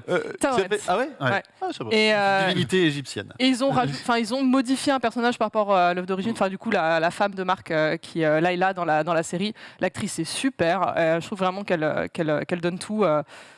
Qu'elle donne ce qu'elle peut avec ce qu'on lui donne. et elle se débrouille vraiment très bien. C'est vrai qu'on peut spoiler, hein, donc on y va. Dans le dernier épisode, on lui donne un alter ego super héroïque qu'elle n'est pas censée avoir. Elle devient l'avatar du coup de Tauret, merci. Et elle fait une version, ce que tout le monde a dit, Wonder Woman égyptienne. Je la trouve c'est mieux que assez Wonder cool. Woman 84. Hein. Ah ouais, c'est pas dur, hein. Enfin, déjà, Gal Gadot en Égypte, déjà de base, t'as du mal, tu vois, mais là, bon.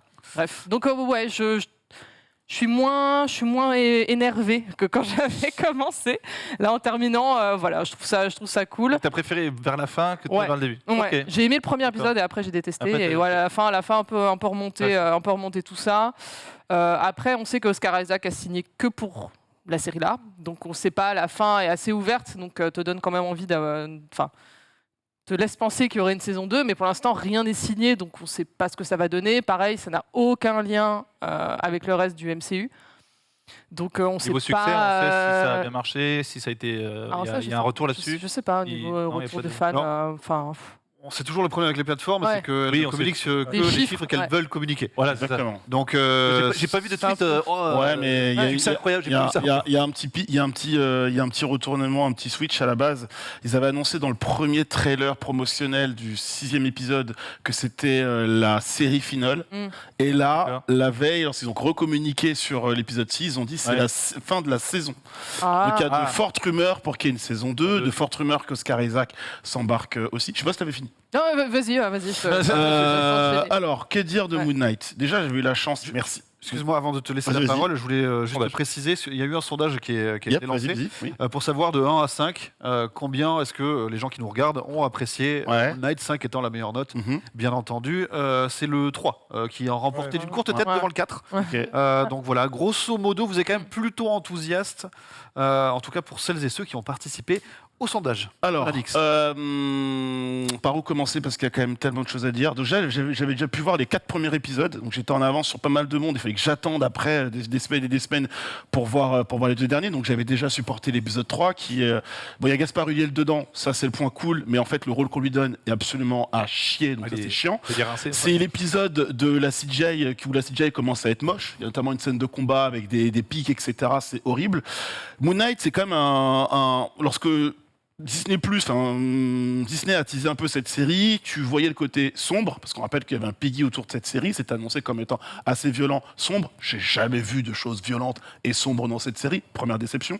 Deuxième chose, c'est que c'est une ambiance un peu la nuit au musée, un peu Indiana Jones, je pense que ceux qui ont vu la série vont comprendre là où est-ce que je veux en venir, et c'est pas du tout ça à quoi tu t'attends. C'est pas forcément mauvais. Je dis pas que c'est pas forcément une mauvaise chose, et je pense que beaucoup de gens ont aimé parce que ça dépaysait. C'est vraiment une série qui sort un peu du carcan de ce que Marvel Studios propose, sauf l'épisode 6, beaucoup trop court, qui résout pas tout, qui est hyper rushé. Ça, c'est du Marvel Studios. Oscar Isaac est incroyable. Alors moi, dans Star Wars, le personnage de Poe Dameron, qui écrit à la... Je vais pas aller au bout parce que voilà, on va pas être vulgaire, mais je déteste ce personnage dans Star Wars. Du coup, j'avais un peu de mal avec l'acteur parce que Poe Dameron m'avait saoulé, Apocalypse m'avait saoulé. Mec, qu'est-ce que tu vas pouvoir nous proposer? En fait, il est juste extraordinaire. En plus, il joue très bien les différentes personnalités. Donc c'est... Dune, il est ça- bien. Voilà, et dans Dune, dans Dune, mec, il a un charisme de ouf. Ah oui. Je veux que ce soit mon père tous les jours. Donc ça, c'était super bien. Après... l'épisode 1 est cool parce qu'en fait les scènes qui montrent le changement de personnalité sont archi bien faites, c'est hyper rythmé. Mais Moon Knight, c'est une série où tu te dis, Oscar Isaac en plus, il a montré des vidéos, il faisait de la chorégraphie lui-même, enfin, il s'entraînait pour pouvoir les scènes d'action. C'est mal chorégraphié, c'est mou du genou. C'est un peu le problème de beaucoup de séries avec des super-héros en costume. Je pense à Daredevil notamment qui arrive sur Disney+. Première saison, le mec a limite un plaid autour du corps, enfin autour de la tête, pardon, et juste une tenue basique. Les chorégraphies sont incroyables. Il a le costume, notamment la saison 2, le mec paraît lourd et beaucoup moins habile à bouger. Ça m'a gêné. Et puis après, en termes d'histoire, on s'éloigne de la BD. C'est très urbain, Moon Knight. C'est pas très urbain ce qu'on voit. C'est assez violent, assez sombre. C'est pas, comme je le dis encore une fois, c'est pas violent, c'est pas sombre. Alors, je fais une petite. Vas-y. Je te corrige si tu le permets. Ouais. On n'a pas de violence visuelle. Oui, c'est Ouais. voilà, c'est. Mais l'épisode 5, Oui. en termes de violence psychologique, Oui, c'est voilà. quand même costaud. Hein. Il y a de la violence psychologique et même dans le premier épisode, en fait, tu ne vois pas comment les choses se passent, mais tu vois les conséquences. Et oui, en effet, tu dis, ok, donc la violence, elle est dispatchée d'une certaine manière, mais je m'attendais à un truc beaucoup plus coup de poing. J'ai pas forcément pris ma claque. L'épisode 5 est incroyable, c'est vrai. Et l'épisode 1 est cool, mais je suis dans un mélange où, je sais pas, en fait, et surtout, au bout de 4 épisodes, t'es quand même en train de te dire, tu sais pas trop où tu vas, et c'est un véritable souci, je trouve, pour Disney+, c'est que on reproche beaucoup aux séries à l'époque d'être très longues, d'être sur plusieurs saisons, etc. À 15-20 épisodes, on peut plus consommer comme ça. Mais 6 épisodes, c'est pas possible. Tu le vois bien, on le voit bien quand on voit la série, on se dit, mais il y a 1 milliard de trucs à explorer, tu sors de Moon Knight, surtout quand tu vois la scène post-générique, tu te dis, ok, donc déjà, belle dédicace aux comics, bon, on retourne un peu sur ce qu'est le personnage, etc., c'est cool, mais j'en veux plus. Il y avait tellement de choses à développer, il y avait tellement de... Tu vois, tu parlais des troubles dissociatifs de l'identité, c'est effleuré, c'est bien montré, c'est peut-être la chose qui est la mieux développée, mais sur Moon Knight, ses pouvoirs, etc., tu vois, il balance son croissant, même les chorégraphies sont pas mal. J'étais assez déçu, le personnage de Layla, je sais qu'il divise, moi j'ai détesté, hein, vraiment de A à Z, j'ai détesté. L'actrice, comme tu dis, Vesper, fait ce qu'elle peut, mais le personnage, au secours, Ethan Hawke. Le mec, bon, on est dans du spoil. La série démarre, il se met des bouts de verre dans les sandales et il marche. Je me dis, ouais, lui, c'est un goat. Il est nul à chier. Non, mais vraiment, je suis sorti de là, j'étais consterné. Et puis la CGI de l'épisode 6, on en parle. Lorsqu'il y a des divinités qui se battent, Enfin, Ça te plaît pas pour. Pardon. Non, pour résumer quand même, juste très rapidement. Vas-y. Pour Et je mets ceux 2 sur 5. qui voudraient nous suivre un peu le truc. L'épisode 5 est un peu l'épisode clé de voûte. Comme tu disais au départ, c'est cool. ça va un peu dans tous les sens. L'épisode 5, c'est celui qui te permet de comprendre les tenants et aboutissants et de Exactement. comment et pourquoi est-ce que ce personnage est comme ça et comment on est arrivé là. Et le 6 donc, est censé clore le scénario. Et c'est vrai qu'un peu comme WandaVision, C'est rush. le dernier épisode oublie toute l'identité de la série pour faire un gros combat. Et là, moi, c'est un gros combat avec des divinités qui deviennent géantes. J'avais l'impression d'être dans la dernière phase d'un épisode de Bioman. Tu sais, à un moment, tu as le méchant qui est à taille normale, ouais, tout d'un coup, ouais, il devient très gros. Quoi. Et ouais, Power Ranger Non, pour mais les plus jeunes. Gods of Egypt, tu vois, si tu veux vraiment. Ouais, rester non, mais dedans, c'est ça. Et juste pour cette question avec Ananix, Oui. est-ce que c'est pas bien pour une fois Alors- série Marvel que je ferais que Ouais. le série ne soit pas mise en avant juste pour les combats, que les combats soient mis en arrière et qu'il y a tout ce qu'il y a autour qui intéresse pas. Eh ben, non, Si oui, mais c'était réussi au-delà Non de mais ça, bien sûr, Mais mais c'est le moi, problème. moi je regarde pas Moon Knight pour ça. Pas de souci, mais le problème, c'est le personnage. Tu vois, au final, quand tu as vu Daredevil sur Netflix ou pas? Non. Non, bah quand tu verras, tu te rendras compte que tu kifferas autant Daredevil pour la chorégraphie que pour la profondeur du personnage et les enjeux qu'il y a derrière. Donc tu peux réussir sur les deux tableaux. Ouais. Moon Knight, c'est entre guillemets, alors j'ai bien entre guillemets, c'est un résumé rapide, vous pouvez me tourner pas dessus dans le chat, mais on va dire que c'est un peu le Batman de Marvel, tu vois. Dans le mec, non, mais le mec qui est le mec qui est milliardaire, il est intelligent, une de ses personnalités, c'est un militaire, hein, c'est un assassin, c'est un tueur. L'une des personnalités du coup de Mark Spector, c'est être un tueur à gages, littéralement. Et là, tu ressens pas assez ça.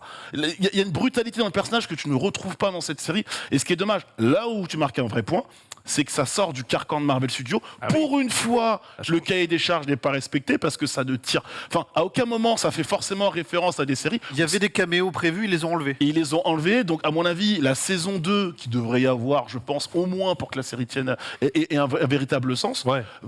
introduira des personnages du MCU, tu vois. Mais ça peut être lié à Blade, ça peut être lié à Daredevil, ça peut être lié à plein de choses. Moon Knight, tu vois. D'accord. Et je trouve que c'était une proposition aussi différente. Monsieur Johanna. le rédacteur en chef. Non, mais vous en avez très bien parlé. Moi, je suis pareil, je suis resté un peu comme beaucoup de gens en surface du truc. Et en fait, on comprend pas trop le projet au final. Si ce n'est que c'est un super arc de personnage. Voilà, et parce que excellent comédien, encore une fois, il est incroyable. Mais en fait, je pense que peut-être qu'il a. Ils changent d'accent et tout. au fur Ouais, et à mais mesure. la série a Close peut-être pâti d'avoir été pitché même par les médias comme le Batman de Marvel. C'est ça. Parce qu'en fait, la première bande-annonce, il y avait cette scène qui est dans l'épisode 1 où il donne les coups de poing au chien de l'enfer, là. Oui. Et tu te dis, si tous les plans ils votent comme ça va être incroyable. Marvel a Et communiqué en fait, là-dessus. Le Peggy de la série faisait croire C'est qu'on allait ça. prendre une Et, claque. et en fait, tu le vois très rarement en costume finalement. Et puis les scènes où ils sont pas folles. Et il n'y a pas le, Plusieurs il y a- costumes. et il y a pas le côté Batman. Ouais, Donc en fait, on est presque à du Deadpool des fois parce que quand il a son costume intermédiaire, il Mr. fait, Knight, il fait Mr. des Knight. vannes. C'est vrai, machin, etc. c'est pas Donc en fait, faux. on se dit c'est un T'as Deadpool aimé, toi. tout blanc quoi. donc en fait, c'est vraiment une série bizarre. Alors, il y a un truc là, on arrive au bout de ce qu'on voulait faire, du temps qu'on a voulu allouer à Moon Knight pour pouvoir bien parler de Strange après. Juste un truc, c'est quels sont les apports par rapport au MCU dans sa globalité. Par exemple, on a vu que les divinités égyptiennes pouvaient s'incarner dans des avatars. Ça, c'est quelque chose qui était nouveau. Est-ce que ça veut dire que peut-être Thor n'est que l'avatar du vrai Thor? Quels sont les niveaux de puissance entre les différents panthéons de dieux? Enfin, moi, c'est ce genre de choses sur lesquelles je me suis posé la question. Est-ce qu'un Khonshu peut battre un Thanos? C'est. En fait, là, moi j'ai du mal. Ça provoque. Enfin, aujourd'hui, je trouve que le MCU part un peu dans tous les sens. Il n'y a plus vraiment de fil rouge. Mais en fait, le truc, c'est que, ok, t'introduis les dieux, etc. Mais encore une fois, il y a ce côté divinité et ce côté urbain. Et j'ai un peu peur qu'on ait vu ce qu'il y avait à montrer sur divinité. Je pense vraiment à la scène post-générique qui, pour moi, implique beaucoup de choses. Et derrière, on va aller sur un côté urbain. Ce serait dommage d'avoir développé ça sur 6 épisodes, un personnage qui potentiellement peut apparaître dans des films, etc., et de moins le mettre en avant après. Le projet Moon Knight est brumeux à plusieurs points. Parce que là, les avatars qu'on voit, ça reste des dieux secondaires du panthéon égyptien. Exactement. On n'a vu aucun des dieux majeurs ou leur avatar. Ouais, bien sûr. Ouais. De toute façon, on te fait bien comprendre que les dieux égyptiens sur Terre ne peuvent rien faire. C'est pour ça qu'ils ont besoin d'avatars Exactement. pour pouvoir faire ce qu'ils ont envie de faire. Donc en soi, ils restent quand même Mais à quoi tu assez dis ça? impuissants. Donc c'est ça, c'est un peu bizarre, c'est que tu peux même pas jauger. Et comme ça s'inscrit dans son propre univers, mais que pour l'instant c'est pas dans le grand univers du MCU, C'est ça. tu peux pas encore t'imaginer en fait comment Parce que c'est. l'univers s'y prête tellement bien. Ouais, Franchement, mais c'est oui, la oui. première chose qui te. Mais qui dis-toi fait bien une chose génius, c'est qu'à chaque fois que tu as un personnage de Marvel Studios qui Dans une- sort, ouais, qui sort. Miss Marvel, c'est lié à The Marvels, par exemple. She-Hulk, Oui, ce sera bien sûr, lié. bien sûr. Enfin, lui, il est lié à rien, mais forcément, il serait lié à quelque chose. Et la question, c'est ok, pas de problème. mais à quoi à Ouais, quoi à déjà quoi Et comment tu fais? Parce que tu as vraiment axé sur cette Peut-être partie-là. on l'apprendra après, plus tard. Comme tu dis, saison 2 ou autre. Mais c'est pas grave si c'est lié à rien, si c'était Oui. bien en fait. Enfin, si Oui, c'était vraiment c'est ça chouette, aussi. on Voilà. s'en- enfin, en vrai, Attends, on s'en fout, tu vois. Marvel, c'est comme une boîte de nuit, si t'es jamais habitué, tu peux jamais rentrer. quoi. Ouais, non. Tu vois, non. Ou l'inverse. Non, mais c'est Oui, vrai. non, mais- C'est plus pour les habitués, mais laisse-moi rentrer Ouais, une fois. Comme ça, mais je deviens justement, habitué. les séries, elles servent à ça aussi, tu Ouais, vois, oui. c'est de capter aussi un autre public. Bah, c'est ça. Donc, Typiquement, c'est la pourquoi seule pas, série qui n'a de lien avec rien du tout. Ouais. Il y avait pour moi même des incohérences. C'est à partir du moment où on a des divinités égyptiennes, donc c'est qu'elles sont là depuis l'Égypte antique. Mm. Et quid des éternels alors? Oui, bah ça. Oui, C'est pas- oui. N'oublie pas, ils n'avaient pas le droit d'intervenir. Oui, mais alors qu'on les voit à Babylone. Enfin, Ils avaient la flemme. Ils avaient Voilà, la donc, flemme. Thanos Ouais, on laisse ça. Il y a Captain America et Iron Man, ils régleront ça bon, tranquille. écoutez, En tout cas, ça fait peut-être une transition avec Strange 2, c'est qu'il y a eu un article dans Variety hier qui était hyper intéressant où il disait où va la phase 4, mais pas d'un point de vue négatif. Ouais. Et en fait, il disait ils nous ont mis Hawkeye, ça Ouais. se tient tout seul. Mm. Ils nous ont mis Moon Knight, ça se tient tout seul. Et en fait, on ne comprend pas où ça va. Là où le projet Marvel jusque-là, c'était on construit des trucs pour faire un aboutissement C'est à ça. la Avec Infinity Thanos, War ouais. Endgame. ouais. Ouais. Et là, en fait, on te met plein de pistes et Ils tu sont- ne sais pas où ça va. Ils sont un Oui, peu les mecs pris. qui font la magie d'un côté, Ouais, les autres. Je pense que Marvel c'est un peu prisonnier du banger, parce que pour moi j'appelle ça un banger incroyable sur je sais pas combien de films, 10 ans, avec la saga des Pierres d'Infinité, c'est que vite fait, t'as vite compris qui étaient les gentils, qui étaient le méchant, les motivations des uns et des autres autour des gants. Point final. Là, les dieux de l'Olympe, les dieux de la Grèce antique, qu'on va avoir dans Thor, le côté très urbain avec Hawkeye, la nouvelle Black Widow, etc. Tu sais plus trop. Enfin, tu sens que le conflit va être sur plusieurs strates, mais il y a rien qui les lie ensemble. Donc, Ça nous fait une transition, comme tu disais, assez intéressante. Donc, si vous l'avez compris, Moon Knight, à voir pour quelques épisodes, mais quand même un petit peu décevant sur l'ensemble, Il y a un hippopotame. qui est vachement Ouais. cool. Elle a les oreilles Ça, qui ça va. bougent. bouge, C'est très mignon. qui Ouais. bouge. Ça me. Peut-être une suite donc, qui nous permettra d'y voir plus clair. Et donc la transition se fait avec Doctor Strange 2, qu'on va l'appeler comme ça parce que Multiverse of Madness, c'est un petit peu plus compliqué et long à dire. Et on a très peu de temps. Juste en ouverture, je voulais rappeler que suite à la pandémie, Spider-Man No Way Home aurait dû sortir après Doctor Strange 2 et que Kevin Feige a dû faire des changements dans les films et les reshoots pour permettre au film de sortir. je t'avais dit même Ce lors de la qui fait- conférence, Sam Raimi a dit j'étais obligé d'attendre la fin de WandaVision et la fin de No Way Home, la fin, pour pouvoir déterminer comment Doctor Strange démarrait. Et donc ça a donné quelques interrogations et quelques petits ratés dans ces deux films-là. Peut-être que c'est dû à ça, mais pas que. Qu'est-ce qu'on a pensé de Marvel? Je commence avec une question, vu que je ne l'ai pas vu. Et après, je vais laisser mes collègues s'entretuer. Ok, puis-je commencer? Vas-y. Tu veux savoir si j'ai croisé Yohan aux toilettes Déjà, parce qu'il était ça, content. Il faut qu'on raconte Non, mais L'anecdote, il m'a ça, raconté, j'en pouvais plus. Voilà. Alors moi j'ai beaucoup aimé le 1. Je vais aller voir le 2 très bientôt. J'ai beaucoup aimé le 1. Ma question c'est par rapport à Monsieur Sam Raimi. Je t'avais posé la question. Oui. Je la repose ensemble. Vas-y. Est-ce que du coup j'ai entendu dire, alors tu me dis pas tu m'as dit un peu le contraire, que on ressentait, j'exagère, 15 minutes de Sam Raimi et que le reste il était un petit peu pied et poing liés. Est-ce que vraiment on ressent la patte de Sam Raimi, le style de Sam Raimi que j'adore? Je te redis oui, en te regardant dans le blanc des yeux. Voilà. Et le problème, c'est que même dans ce film, j'avais ce débat-là sur ma chaîne, en mode. Tu reconnais des plans, des trucs. En fait, Ouais. j'ai presque l'impression que Sam vas-y. Raimi, vu que ça fait un petit moment qu'on l'a pas vu derrière la caméra, on a fait 10 caisses pour montrer, hey, c'est bien moi derrière la caméra. Parce que je t'ai posé la question, Voilà. parce que moi j'ai entendu le contraire. Ben, pour moi, Moi c'est Megan qui m'a dit ça. pour moi, aussi. c'est du Sam Raimi. Ok. Enfin, j'ai revu Spider-Man Bon, bah, il n'y a pas si oui. longtemps que ça, c'est lui, c'est sa réal. Ok, Moi, il est Voilà, pas, c'est quoi. plus un plutôt bon Sam Raimi et plutôt un très mauvais dans le MCU, ce qui fait Ouais, au final un film un peu moyen. bancal. Ok. Et encore, quand je dis un bon Sam Raimi, je parle de la photographie. Oui, c'est Le vrai. scénario, bon, Scénario, ok, d'accord. enfin la photographie. Ok. Quelques plans de caméra et quelques ambiances en fait, en tout cas. Oui. Euh, Il y a même des jumpscares apparemment, il y a 2-3 jumpscares apparemment. Il y a des il y a petits du sang jumpscares. aussi, tu vois, c'est le Oui, genre oui, c'est ça. moins vu. Les dans gens, le MCU. tu verras, des gens prennent très cher. Ouais, bon, Ah ouais.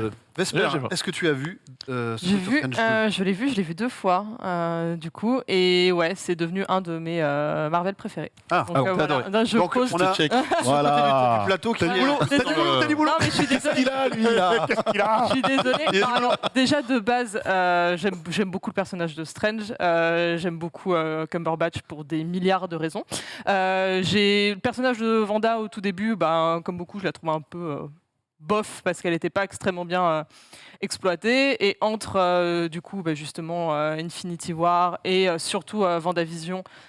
On a donné un peu plus de trucs sympas à jouer, encore une fois, à Elizabeth Olsen. Et dans WandaVision, elle était superbe. Et là, elle est vraiment incroyable. Voilà, de la réunion des deux, j'essayais de pas trop en attendre du côté Sam Raimi.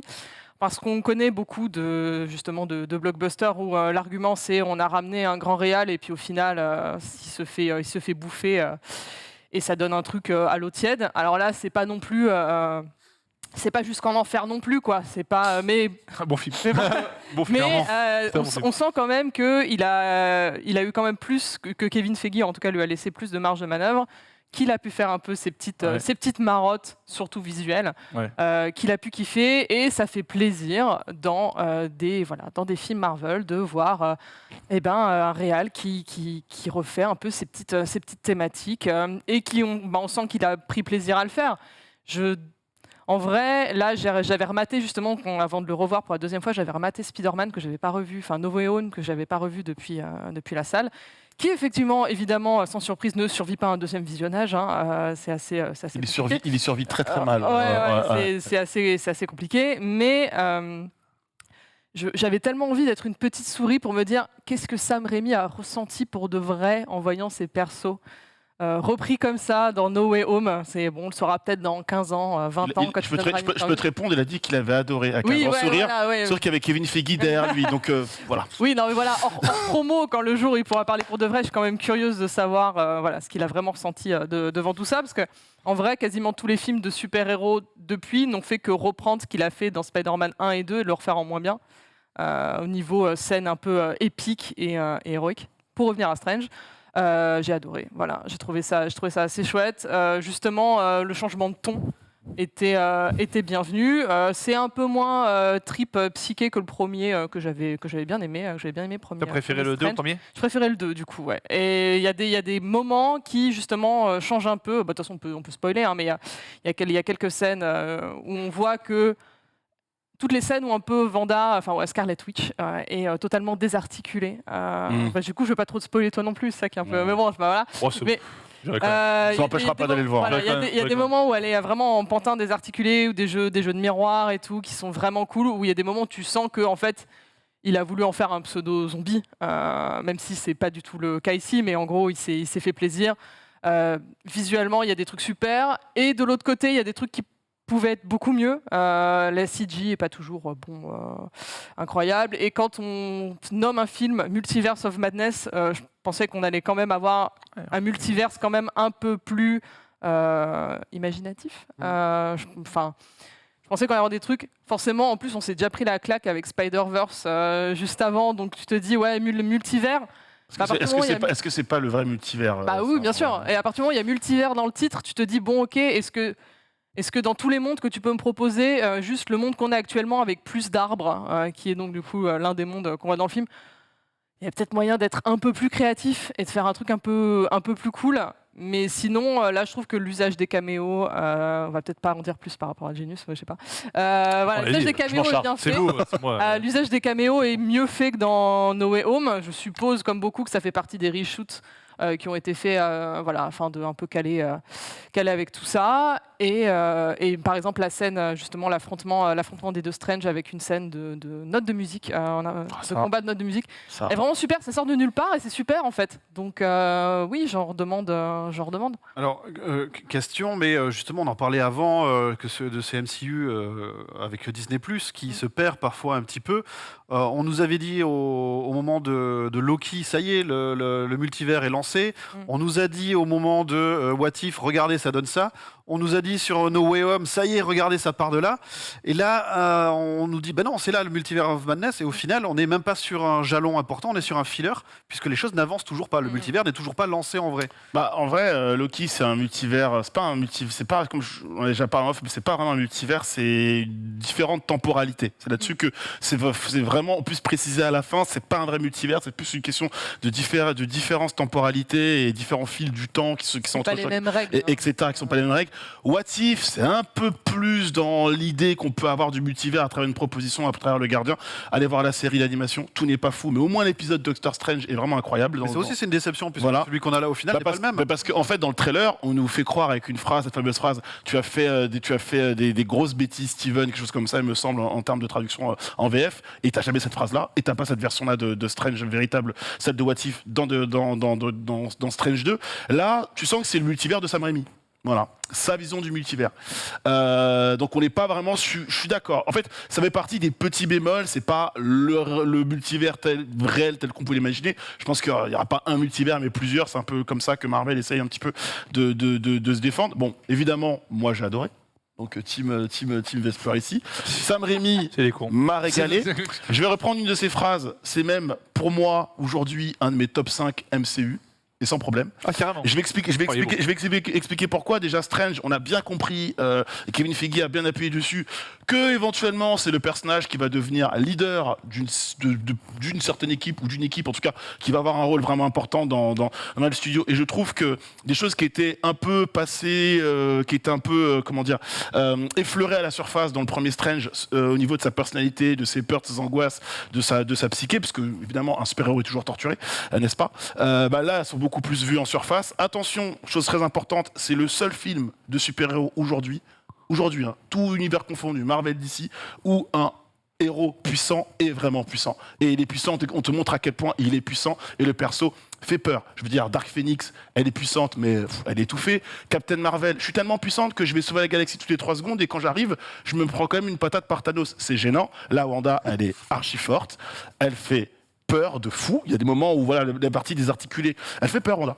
Et tu te dis, enfin, pour que Strange, à un moment dans le film, dise ouais, mais j'ai pas les épaules pour régler ce problème-là. Justement, moi, quand j'ai cette sensation de pédaler dans la choucroute tout le long du film, j'ai l'impression que le film, au début ou à la fin, on est quasiment au même. Alors, il y a des choses qui ont changé, mais j'ai vraiment une sensation de surplace.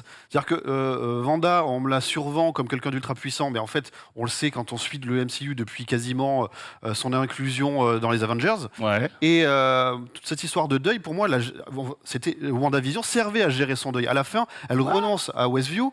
Et donc, elle a géré son deuil. Et là, on me redit, ah ben non, elle l'a pas géré en fait. Oui, mais non, parce qu'il y a le Et tout est Darkhold. comme ça. Oui, mais il y a le Darkhold. On t'explique que le Darkhold, là, lui pourrit littéralement le cerveau. Oui, mais et d'ailleurs, Pour refaire pareil. oui, mais pas du tout dans les mêmes proportions. Là, elle avait pris une ville. Là, c'est l'univers entier qu'elle veut créer. Après, moi, c'est ça qui t'a gêné. Moi, c'est le personnage d'America Chavez. C'est syndrome Frodon-Saquet, j'en peux plus. J'ai des pouvoirs, je suis trop forte. On lui répète 40 000 fois ce qu'elle doit faire. En plus, les raisons pour lesquelles un drame personnel lui arrive. Je déteste moi aussi certaines bébêtes qui volent, mais de là, enfin bref, j'ai trouvé ça vraiment naze. Le fait qu'à la fin, d'un seul coup, ouais, je suis trop fort, j'ai trop de pouvoir, etc. Ça m'a saoulé. Je trouvais ça archi mal fait. Par exemple, Wong, Stonks, Strange, Stonks dans la série, ça c'est important de le dire. Wanda et du coup j'ai déjà dit assez incroyable. Le côté film d'horreur est cool et bah en fait, c'est aussi une leçon de Sam Raimi pour dire, voyez, je vous mets du fanservice, vous vouliez ça, je vous l'ai mis. Il y a des discussions avec certains acteurs, notamment un acteur qui peut étendre son corps, etc., pour intégrer le MCU, et il y a des rumeurs qui sont très convaincantes et qui font plaisir à ce niveau-là. Je vous les mets, mais en plus, vous allez en profiter, et éventuellement, je vous tease des choses qui peuvent arriver après, parce que si on les a vues, c'est pas juste pour nous faire plaisir. Voilà, c'est des variants, etc. Donc, si c'est des variants, ils ont évidemment leur déclinaison réelle dans l'univers de Strange, tout, à la base. La parole est à la défense. Monsieur Sardin. L'anecdote des toilettes, tu la racontes ou je la raconte? Ils m'ont convaincu. J'adorais. J'adore. Anecdote des toilettes. Alors, Scène 1, Grand Rex. Scène toilette. 1, voilà. Attends, tu racontes ou je raconte? Non, mais elle était exceptionnelle cette Vas-y, Yon. Vas-y. Nous avons vu Strange 2, le coca coulant, nous avons besoin à la fin du film d'aller aux toilettes. Bon bah voilà, on est humain quoi. Et donc toilettes où il y avait beaucoup de geeks forcément, enfin en tout cas beaucoup de Marveliens et tout ça. Et là on se croise, c'est-à-dire qu'il rentre, je sors. Voilà. Et il me fait, Monsieur Sardet, j'ai beaucoup aimé ce que j'ai vu. Non, tu m'as demandé d'abord, Oui, t'as aimé? et voilà. Et il me Je t'ai fait, dit, j'ai beaucoup aimé aimé. ce que j'ai vu. Et moi j'ai fait, moi pas du tout. Et il me dit, qu'est-ce que t'as pas aimé? Je réponds, tout. commence à y avoir un petit silence gênant dans les toilettes et il me dit à ce point-là, et je dis c'était affligeant. Et là, il y a une petite voix qui fait oh bah non quand même. Quelqu'un d'autre dans la toilette. C'était un grand moment. C'était un grand moment. Surtout qu'il était En fait, non, mais c'est-à-dire que, en fait, au moment où il dit moi pas du tout, il a marqué un temps d'arrêt. Il a dit moi pas du tout. Puis après, bah pourquoi? Ah, c'était affligeant. Si ça c'est du cinéma, je ne sais plus ce que. Et oui, j'ai dit ça. voilà. Et il est parti. Et en fait, donc il y avait moi. Je m'en vais comme un point. Il y avait moi et les Marvéliens. Et on se regardait. Il y a un mec qui me dit mais il a vraiment pas aimé. Je fais mais il y a quelqu'un t'a reconnu. Et du coup, on en a parlé aussi en mode j'avais fait un débrief de la semaine. Non, c'est la semaine d'après. Il me dit ça va être musclé, Danix. Ça. Ouais, t'inquiète pas. Alors, qu'est-ce qui déconne Voilà, donc c'est bon, ça m'a énervé sur le coup. On va passer et après je t'ai écrit en plus en disant je n'ai pas à gâcher le plaisir des gens. Y a pas de parce souci, que moi, comme je l'ai dit plein de fois, les Marveliens mine de rien, ils vont en salle et c'est des gens qui s'éclatent devant les films. Enfin, l'ambiance au Grand Rex, elle était folle, machin.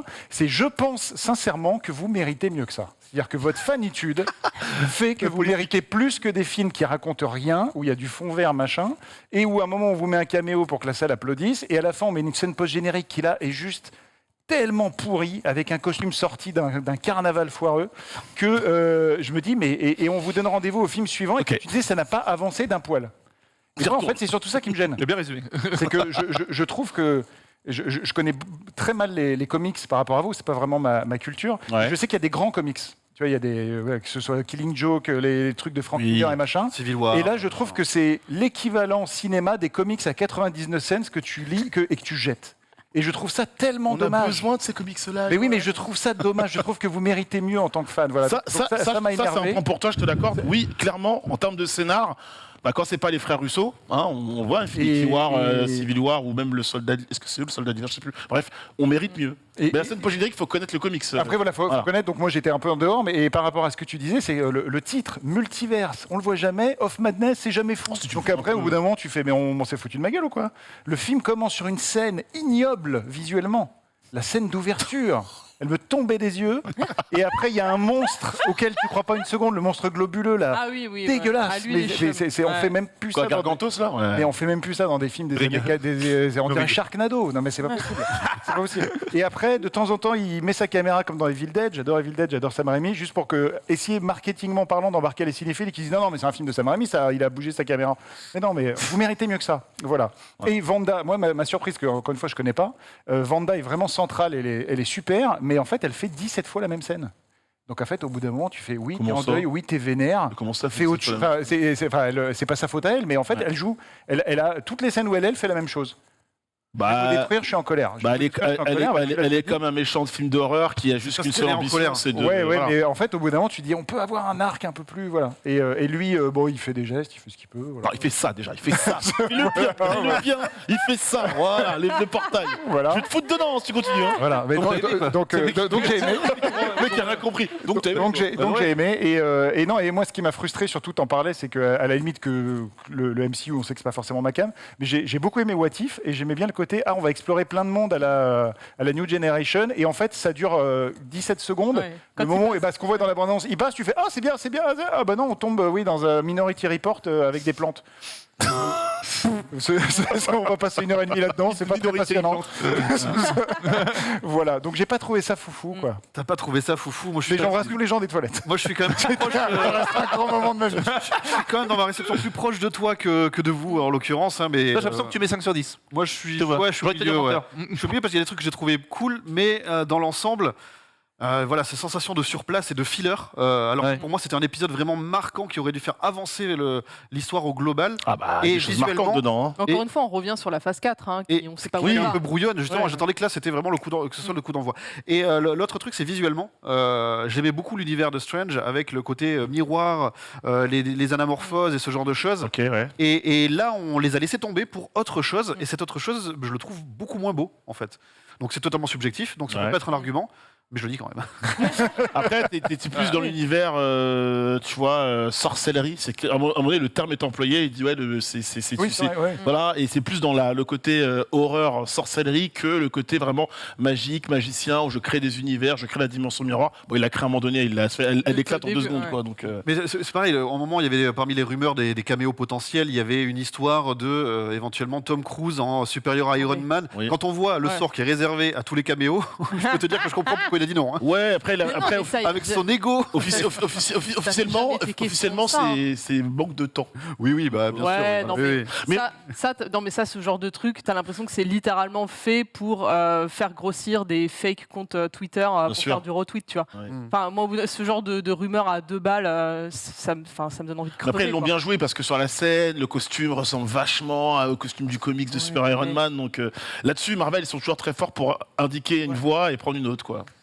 Vous l'avez compris, Doctor Strange 2 est un film qui divise qu'on soit Non, fan il est du bien, il est bien. MCU ou qu'on ne le soit pas. Allez. On peut enlever. Pardon. La fin. Juste pour un dernier truc quand même, on a la dernière scène de Wanda, par contre, d'Elizabeth Olsen. Ouais. Je la trouve incroyable quand elle est. Ah oui, désolé. Vas-y, là, c'est ça. voilà. Vas-y, j'écoute pas. Non, mais la fin où elle est contre elle-même, on va dire, Oui. je la trouve vraiment super. Ouais. Et ça change de faire un anti-climax où c'est pas encore une fois un affrontement à Dragon Ball entre deux personnages J'ai quand même surpuissants. entendu. Et là- de chercher à justement éviter Faire ça. autre chose. Et là, sur le côté dualité du personnage, parce qu'on a fait le tour, elle sera comme Voilà. dans le comics. C'était le Elle sera à la dernier truc. fois méchante elle se battra avec les gentils pour ses intérêts. Voilà, on va dire ça comme ça. Mais je suis. Alors, Non, mais- on prolonge. À un moment, faut Je suis aller d'accord avec faire vous, les mais sorties. Hein, mais... Le même personnage, la même actrice qui est fabuleuse et tout ça, avec le traitement d'incassable, ça serait pas tellement mieux qu'avec quand elle est entourée par ces 4 monstres de foireux là, de pierre là en CGI. Ah oui, les monstres. Oui. ils Qu'est-ce sont que c'est que ces dégueux. Ah oui, monstres non, mais ça, c'est nul. hein. Pourquoi ils sont là Ça va Qu'est-ce rien. qu'ils font Et en fait, ils se mettent à genoux, ils font des trucs. Oh, tu sais, il y a un budget. on va le dépenser. Voilà, Bien qu'il y ait des charges. voilà c'est ça. C'était donc notre débrief de Doctor Strange 2. On peut enfin enlever ce spoiler alerte bandeau et passer à la suite de l'émission, à savoir le journal des sorties. Ça sort. On a 20 minutes, Oh, mon ça va. cher Johan. Ça va être bien. On va commencer par les 5 incontournables de, J'en ai 5. C'est bon. de la semaine. Et après, tu nous feras en bref les autres sorties à ne brief. pas manquer. On remettra Doctor Strange dans les 5, merci. Tout à fait. Doctor Strange est encore en salle.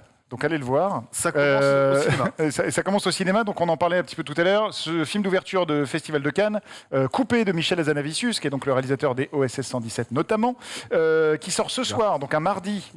Et dans les cinémas où vous le verrez, il y aura peut-être même la diffusion de la montée des marches pour vous faire vivre Cannes comme vous y étiez. C'est donc un remake du film Ne coupez pas. Qui était un Japonais. film japonais de zombies qui raconte comment un tournage de film d'horreur va être perturbé par l'arrivée de véritables zombies. Et Michel Hazanavicius a l'air de s'être beaucoup amusé avec son équipe, donc Romain Duris, Bérénice Bejo notamment, pour revisiter ce film. Et pour, en fait, dans tous les films d'Hazanavicius, il y a du cinéma finalement. Les OSS, ils parodient une façon de faire du cinéma. Dans Le Prince oublié, ça se passait dans les rêves, mais dans un studio de cinéma. The Artist parle évidemment de cinéma. Donc tout ce qui touche a un rapport avec le cinéma. Et là, encore une fois, c'est du cinéma sur le cinéma. C'est vraiment ce qu'il sait faire. Et a priori, les échos, c'est que ça va donner de la franche rigolade à Cannes, ce qui est plutôt rare à Cannes. quand C'est même. plutôt une bonne nouvelle. Est-ce qu'on a envie de le voir du coup, Johan? En fait, j'ai vu l'original il n'y a pas très longtemps, donc je suis très curieux de comparer. J'ai juste peur que ça soit un peu la même, enfin que ça soit du copier-coller. Moi, ma crainte, c'est juste ça. Genius. Ouais, côté décalé, zombie évidemment, puis beau casting, notamment Romain Duris, que j'aime toujours, donc bien sûr. J'espère. Eh ben oui, on m'a montré le film original il y a un mois et du coup je suis vraiment curieuse de voir ce que ça va donner. J'espère que ça va pas être un espèce de rip-off pourri, mais j'ai confiance en Hazanavicius qui a quand même rarement déçu. Donc j'espère que ça va être fait de manière intelligente. Ouais, j'avais vu l'affiche hier en sortant de The Northman, je sais pas trop quoi ça parlait, me l'a bien vendu, let's go. Let's go. Toujours au cinéma, Johan. Et toujours à Cannes, ça s'appelle Frères et Sœurs. Donc là, ça sortira vendredi, je crois. Donc souvent, les films de Cannes sortent vraiment le jour de leur présentation. Frères et Sœurs d'Arnaud Desplechin, qui avait donc fait Roubaix, une lumière, notamment formidable film, Roi et Reine, Un conte de Noël. Moi, j'aime pas tout ce qu'il fait, mais j'avais beaucoup aimé Roubaix. Et donc là, c'est porté par Marion Cotillard et Melville Poupeau, comme on le voit sur l'affiche, et aussi Patrick Timsit. Patrick, Et ça, Patrick ça est fait plaisir. c'est un acteur un peu. L'histoire d'un frère et d'une sœur, au moins le titre ne ment pas, Ouais. qui se détestent et qui se sont pas vus depuis 20 ans et qui vont se retrouver et se recroiser à l'occasion du décès de leurs parents. Et voilà, et comment on se retrouve quand on se déteste et porté par des comédiens formidables comme ça peut être intéressant. C'est le 7e film en compétition à Cannes pour Desplechin. Est-ce qu'on a envie de le voir du coup? Ouais, très curieux. C'est un Et oui. très belle affiche, j'aime beaucoup l'affiche. Ouais, mais apparemment c'est poignant, beau casting, donc chaud aussi, un peu dur, hein. Ouais. Et pas jojo, mais chaud. J'espère. Ah oui, pourquoi pas, ouais, grave. C'est un pourquoi pas de ce côté. Oui, mais pas au Cinoche. C'est un oui, mais pas au cinéma du côté de Nanix. On va rester au cinéma. Et à Cannes, avec, je l'ai déjà dit ça, avec un autre film cannois qui s'appelle Don Juan, c'est donc Don Juan le séducteur, mais une revisite de Don Juan qui cette fois-ci ne va pas séduire plein de femmes, mais tomber amoureux un peu de son dernier amour, et en fait voir cette femme plutôt partout chez les autres femmes. Lui, il est joué par Tahar Rahim, elle par Virginie Efira, et la petite subtilité, c'est que c'est une comédie musicale. Ouais. Une comédie musicale façon mince. un peu Les Demoiselles de Rochefort, tout ça. C'est pour ça que je vois Alain Où- Chamfort sur l'affiche. Voilà, où on chante Passe-moi ton téléphone, s'il te plaît. Donc, il faut vraiment aimer le style. Il faut le savoir avant d'y aller. Ne soyez pas surpris. Il est présenté donc pas en compétition, mais dans une section qui s'appelle Cannes Première, qui est un endroit où on va dire les habitués de Cannes viennent présenter leur nouveau film, et il sortira dans la foulée au cinéma. Est-ce qu'on a envie de le voir du coup? Et bien alors là, étrangement, alors que j'adore ces deux comédiens, le côté chant, moi, me bloque. J'aime beaucoup les comédies musicales, mais quand c'est des chansons quoi. Quand c'est Passe-moi le sel, machin, je peux pas. J'ai un espèce de blocage. C'est un blocage de la salière. Voilà. Janus. Je suis curieux. Je vois Alain Chamfort, que j'aime beaucoup, grand musicien, mais franchement, j'ai aucune idée de ce que ça peut donner. Deux grands acteurs. Moi, je suis un peu comme Johan, mais bon, laissons la chance au produit. Laissons la chance aux chansons. Vesper. Ah bah Fifty Eh ben- Shades of Virginie Efira, j'y vais, hein, clairement. Là, en plus, J'y vais. en plus, ça chante, donc oui. Là, Donc- pour moi, c'est un grand oui. Ouais. C'est un grand oui de mon côté. En fait, je suis fan de Virginie Efira, donc j'allais dire oui, puis tu m'as parlé de la partie chantée, donc ce sera non du coup. Hein, donc, voilà. Moi, c'est des raisons pour lesquelles je n'ai pas vu Sweeney Todd ou Les Bah, Misérables. voilà, faut vraiment aimer ce genre-là. Ouais, Quoi. Oh, quand même. Sweeney Todd, ça parle quand même entre, mais Misérables, pas du tout, ouais. Pour le coup. Non, là, ça parle quand même. Il y a quand même du dialogue, mais il y a, je crois, 4 ou 5 moments chantés, mais voilà, mais chantés pas avec couplet, refrain, machin, etc. Ouais, c'est Passe-moi le sel. Voilà. Donc c'est un style. Du côté de Netflix. Eh bien, la saison 3 est la dernière saison d'une série d'animation qui s'appelle Love, Death plus Robots, que vous devez connaître et que vous avez aimé, je pense. Donc 8 nouveaux épisodes. La première saison, il y avait beaucoup d'épisodes. La 2, un peu moins. La 8, il commence à être un petit peu rachot sur l'animation. Mais en tout cas, chaque fois, c'est fabuleux parce que c'est la promesse de découvrir des nouveaux studios, des nouvelles pattes, des nouvelles histoires. La petite subtilité ici, en tout cas le petit plus, c'est qu'il y a le premier film d'animation d'un certain David Fincher, qui est producteur de cette série, en tout cas showrunner. Et en fait, il fait son premier film d'animation au sein de cette collection. Donc très curieux pour découvrir ce que Fincher fait en anime. Donc très curieux, donc tu as déjà répondu. Janus. On a vu l'abondance dans le récap. Esthétiquement, ça a l'air extraordinaire. Franchement, le mélange des styles, des genres et tout. Donc moi, je connaissais pas, j'ai pas vu, mais ça me donne très envie. Très envie. Ouais. Vesper. Ouais, j'ai vu quelques épisodes de la saison 1 à l'époque et j'avais trouvé ça cool. J'ai pas continué pour plein de raisons, mais là, ouais, pourquoi pas, Fincher, ça me botte. Ça te hype. Nani. Oui, mais je vais devoir attraper les 2 saisons d'avant. Mais oui, carrément. J'ai juste pas le temps. On parle tout le temps, mais j'ai pas le temps de voir cette série. Après, t'es pas obligé. L'avantage d'une anthologie Ouais, comme ça, c'est ok. que tu prends la saison que je tu veux, prends et ça tout comme ça. des bonbons, quoi, un peu. Tu sais, Ok. tu prends dans une boîte de chocolat, quoi. Très bien. Moi Comme personnellement, dirait Forrest j'ai énormément aimé cette série qui est une sorte de Black Mirror, pardon, Ouais. en animé. Ouais, ouais. Donc du coup, voilà, ça donne aussi, c'est aussi intelligent dans ce que ça raconte que pluriel dans sa proposition visuelle et c'est assez incroyable. Il y a pas mal de Français qui bossent dessus, des studios français, donc en plus Cocorico. Et j'ai dit 8, en fait, c'est 9, puisque la bande-annonce mettait 9 histoires. ouais, Donc c'est 9 9 histoires. épisodes. Chez Disney maintenant. Et voilà, et le dernier incontournable, ça va te faire plaisir. Tic et Tac, les Rangers du risque. Ah, c'est Le pour film, moi. les retours, Attends. a priori, sont extrêmement positifs. Attends, mais. Le retour de Tic et Moi, Tac, je qui dis Pandel. en fait, se sont un peu mélangés au monde des humains. Et l'un est toujours en CGI, enfin, ou en tout cas est en CGI, et l'autre est toujours en animation traditionnelle. Ok. Et ils vont faire équipe pour pour essayer de retrouver les traces d'un Toon qui a disparu. Sur le principe, on aime bien. Et moi, ça sent le Roger Rabbit. Ça sent le Roger Rabbit, Ouais, vous ouais, allez voilà. dire. Et ça va être trop cool. Et pour les gens qui ne le savent pas, ils apprendront notamment que le nom de Tic et Tac en VO, c'est Chip and Dale. Ouais. Voilà. Ouais. Donc ça, rien que pour ça, c'est rigolo. Ça régale de fou, ça. Est-ce que du coup tu as envie de le voir? Tu l'as peut-être déjà vu. Non, je ne l'ai pas encore vu, mais voilà, je suis très curieux parce que j'adore Tic et Tac, vraiment. Trop bien. Et notamment, c'est réalisé par Akiva Schaffer, qui a bossé sur Brooklyn Nine-Nine et Palm bon. Springs notamment. Et donc, ça peut D'accord, donner un peu ça, l'idée de la tonalité un peu décalée qu'il peut y avoir dans tout ça. Oh, Janus. et la tagline, it's not a reboot, it's a comeback. Attends, c'est pour moi. J'adore Tic et Tac, les animés, les jeux sur SNES. J'ai toujours adoré. C'est pour moi. Donc c'est un. Ah, c'est pour moi. C'est le oui. C'est pour moi. Ah ouais, grave, j'adore Tic et Tac. J'avais vu le premier trailer et rien que l'idée me sauce. Ça peut être, en fait, ce genre de truc un peu méta, ça peut être très bon comme très mauvais. Donc C'est vrai. Trop mignon, regarde ça. voilà, on verra bien. Mais en tout cas, le pitch, ouais, c'est Day One direct. Ouais, donc- pareil. Et pareil pour Bah, ce week-end, mais pareil, t'as tout dit, ça peut être trop bien comme trop naze, mais on verra. Ça peut être Space Jam 2, quoi. Ouais. Ah ouais. Ça va Oh, être non. Roger Rabbit ou Space Jam. Voilà. Ça m'étonnerait, hein. rien de déconne. D'après moi, ce sera entre les deux. Ouais. Tu as un petit retour arrière. Et c'était quoi que j'avais mis? C'était Ousekine. Ousekine, oui, tu as raison. Voilà. Ousekine. Ousekine, parce que comme il n'y a pas eu Oh d'émission non. la semaine dernière, on voulait quand même signaler la disponibilité sur Disney+ Oui. de cette série très importante, qui est donc en fait la première œuvre de fiction qui s'empare de l'affaire Malik Ousekine, qui était donc un étudiant qui a été tué par la police en 1986 à Paris. En fait, ça s'est passé il y a 35 ans et ça n'avait jamais été raconté. Là où les Américains sont souvent très rapides à s'emparer d'un fait divers, d'une histoire et à le transposer dans la fiction pour lui donner une aura et un écho supplémentaire, une résonance. En France, c'était un peu passé sous le tapis. Il y avait 2-3 reportages ou 2-3 documentaires, mais pas plus. Et donc là, il y a cette fiction qui est en 4 épisodes et qui reconstitue parfaitement les années 80 et qui est porté par un super casting. Et ce qui est intéressant, c'est que parallèlement à Cannes, il y aura un film de Rachid Bouchareb qui s'appelle Nos Frangins qui va parler du même sujet. Ok. Donc ça serait intéressant de voir comment une série le traite et comment un film le traite, de la même manière que l'an dernier, il y a eu le film sur NTM, Suprême, et que cette année, il y aura une série en 6 épisodes sur la naissance de NTM aussi. Donc de voir aussi, on parlait justement des enjeux de Cannes, de comment le format et comment la forme peut influencer le fond, c'est toujours intéressant. Et au-delà de ça, voilà, de raconter cette histoire, la faire découvrir à une génération qui la connaît pas forcément.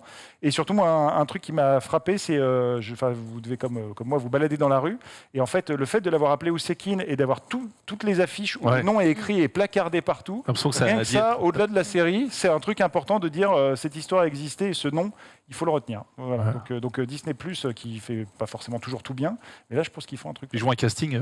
Et donc, disponible sur Disney+ depuis la semaine dernière. Exactement. C'est la séance de rattrapage. Maintenant, en bref, au ciné. Au ciné, un film qui s'appelle J'adore ce que vous faites. J'ai vu l'affiche. J'allais pour toi. J'ai pensé à toi tout de J'y suite. crois pas, mais j'ai envie d'y croire. Gérard Lanvin et Gérard Lanvin, Artus et son pire fan, la rencontre des deux. Le mélange, il est. Voilà. Mais la tête de l'envin, là. Voilà. Réalisé par Philippe Guillard, qui avait fait Papy Sitter ou Le Fils à Joe. Avec Et, Marshall. voilà. Il est notamment scénariste régulier de Fabien Antoniente. C'est pour ça que j'ai pensé à toi. Ouais. Pas sur la fin, mais oui, pas sur la fin, mais ouais, d'accord. Ah, c'est. Ouais, ça se fait. Il y a également un film d'animation japonais qui est un peu dans la lignée de Love, Death, Robots, Ah oui. qui s'appelle Junkhead. Junkhead. Qui a l'air d'être graphiquement assez étonnant et assez nouveau. Et au cinéma, il y a également Détective Conan, la fiancée de Shibuya. Je me garderai bien, comme tout animé, de vous le pitcher. Vous connaissez mieux que moi, donc allez le voir. Et pour terminer aussi, c'est un peu une séance de rattrapage, parce qu'il n'y avait pas d'émission. Northman, rappelez d'aller voir Northman avec Alexander Skarsgård, qui est vraiment une bête de guerre dans ce film. C'est pas du tout. Quand tu vois le film, c'est pas du tout réellement ce que le trailer annonçait, mais en vrai, c'est pas mauvais du tout. J'ai passé un très bon moment. Mais c'est plus mystique que guerrier. C'est peut-être un peu long. Voilà. C'est un peu long. En tout cas, c'est un peu vendu comme un gladiator, c'est pas vraiment C'est pas Gladiator. c'est pas Gladiator. C'est pas Gladiator. C'est pas Gladiator. Mais par contre, il m'a fait découvrir des nouveaux muscles, c'est-à-dire des muscles qu'on peut avoir là quand on fait de la muscu, visiblement. Je connais Vraiment, pas. tu peux marcher voûté. C'est quand tu fais ça. Tu peux marcher voûté, tu n'auras jamais de lumbago. C'est ça aussi. Incroyable. Sur Netflix. Sur Netflix, il y a une série coréenne. J'ai pensé à toi pour aussi, moi, ça. qui s'appelle All Blues. 20 épisodes, enfin première saison de 20 épisodes. Plusieurs histoires de vie et d'amour s'entrecroisent pour plus ou moins de bonheur. Ça devient un peu souvent la même chose. Je peux pas vous mentir là. C'est This Is Us, sa version. Ouais, non, mais il y a le machin. J'ai l'impression que les séries coréennes, il y en a 9 fois sur 10, ça commence à se sentir un peu. C'est bon, on sait que ça marche. Mais ça fait toujours. Oh, mais ça marche toujours. plaisir. Il y a également la saison 3 d'une série qui avait beaucoup fait parler, enfin en tout cas pour les gens qui l'ont vu, qui aiment beaucoup, Qui a tué Sarah. Oui. Saison 3, dans laquelle s'invite Jean Reno. Oh, Jeannot, putain. D'accord. Non, voilà. désolé. Ok. Sur Netflix, il y a également La Défense Lincoln. Si vous ne connaissez pas La Défense La Lincoln, série. c'est adapté des romans de Michael Connelly, qui avait aussi inventé le personnage de Harry Bosch. Et c'est un personnage assez intéressant, c'est-à-dire que c'est un avocat qui défend souvent un peu les causes désespérées, et son bureau, c'est sa voiture. C'est-à-dire qu'en fait, il a un chauffeur et il fait tout dans sa bagnole. Il est protégé notamment par un gang de motards, très sympathique. Ça avait été adapté au cinéma avec Matthew Matthew McConaughey, j'allais dire. McConaughey. Donc là, c'est en Et série. voilà. coup, Et là, c'était c'est ça, adapté en série, ce qui se prête finalement plus à l'exercice qu'un film, en fait. Le film était pas mal. Puisque, voilà, et c'est notamment joué par Manuel Garcia Rulfo, que vous aviez vu dans Les 7 mercenaires ou Sicario. Exact. Voilà. Et Neve Campbell, qui est de retour Eddie après Campbell Scream. qui Voilà. est de retour. Sur Disney+, J'ai vu quelque chose qui a l'air goulu là. The Valet. The Valet, ça C'est quoi The Valet Ça c'est pour moi. C'est quoi The Valet À mon avis, c'est une star qui prend quelqu'un comme valet et qui voilà. Non, c'est un remake de La Doublure. Avec Gad Elmaleh. Oui. Pas bon. J'allais te dire, mais non. Pas bon. Oui. C'est pas bon. La doublure qui était une nouvelle itération de la voix de François Pignon, la qui avait été doublure. confiée à l'époque à Richard Gad Elmaleh. Berry, Daniel Et Brühl, une histoire Gad de, Elmaleh. une histoire de quiproquo, de photos, de paparazzi qui fait croire qu'un voiturier est l'amant d'une star, machin, Denis etc. Notel se fait prendre avec sa maîtresse en photo et C'est- il fait croire que c'est le mec derrière. Voilà. Un scénario. C'est absolument fou. C'est compliqué. Est-ce Oui, qu'il y oui. avait besoin d'un remake? Je suis pas sûr. En tout cas, c'est sur Disney+. Alors, j'ai vu Samara Weaving. Est-ce que c'est la fille de Hugo Weaving? Je crois que oui. Ok. Ah Mais ouais. non. Si. Excellent. Ouais, elle fait pas les mêmes choix de carrière pour l'instant. Voilà. Pour l'instant, Ah ouais. c'est- sur je savais Disney+, pas, ça il y va a être également la compliqué. première série enfin la nouvelle série, mais en tout cas réalisée par Amy Schumer. Ça s'appelle Life and Beth. Ah, C'est pas, c'est pas la fille de votre Lucas le- Et Justement, c'est quoi ce slogan là? Tout allait bien jusqu'au moment où, et tu la vois en Où elle boit. Où elle boit. Ouais. Et c'est un, Amy Schumer, ouais. un portrait de femme sur fond d'alcool. Voilà. J'ai pas vraiment un pitch très précis. Oh, le Là, j'ai mal bossé. J'ai mal travaillé. J'ai mal travaillé.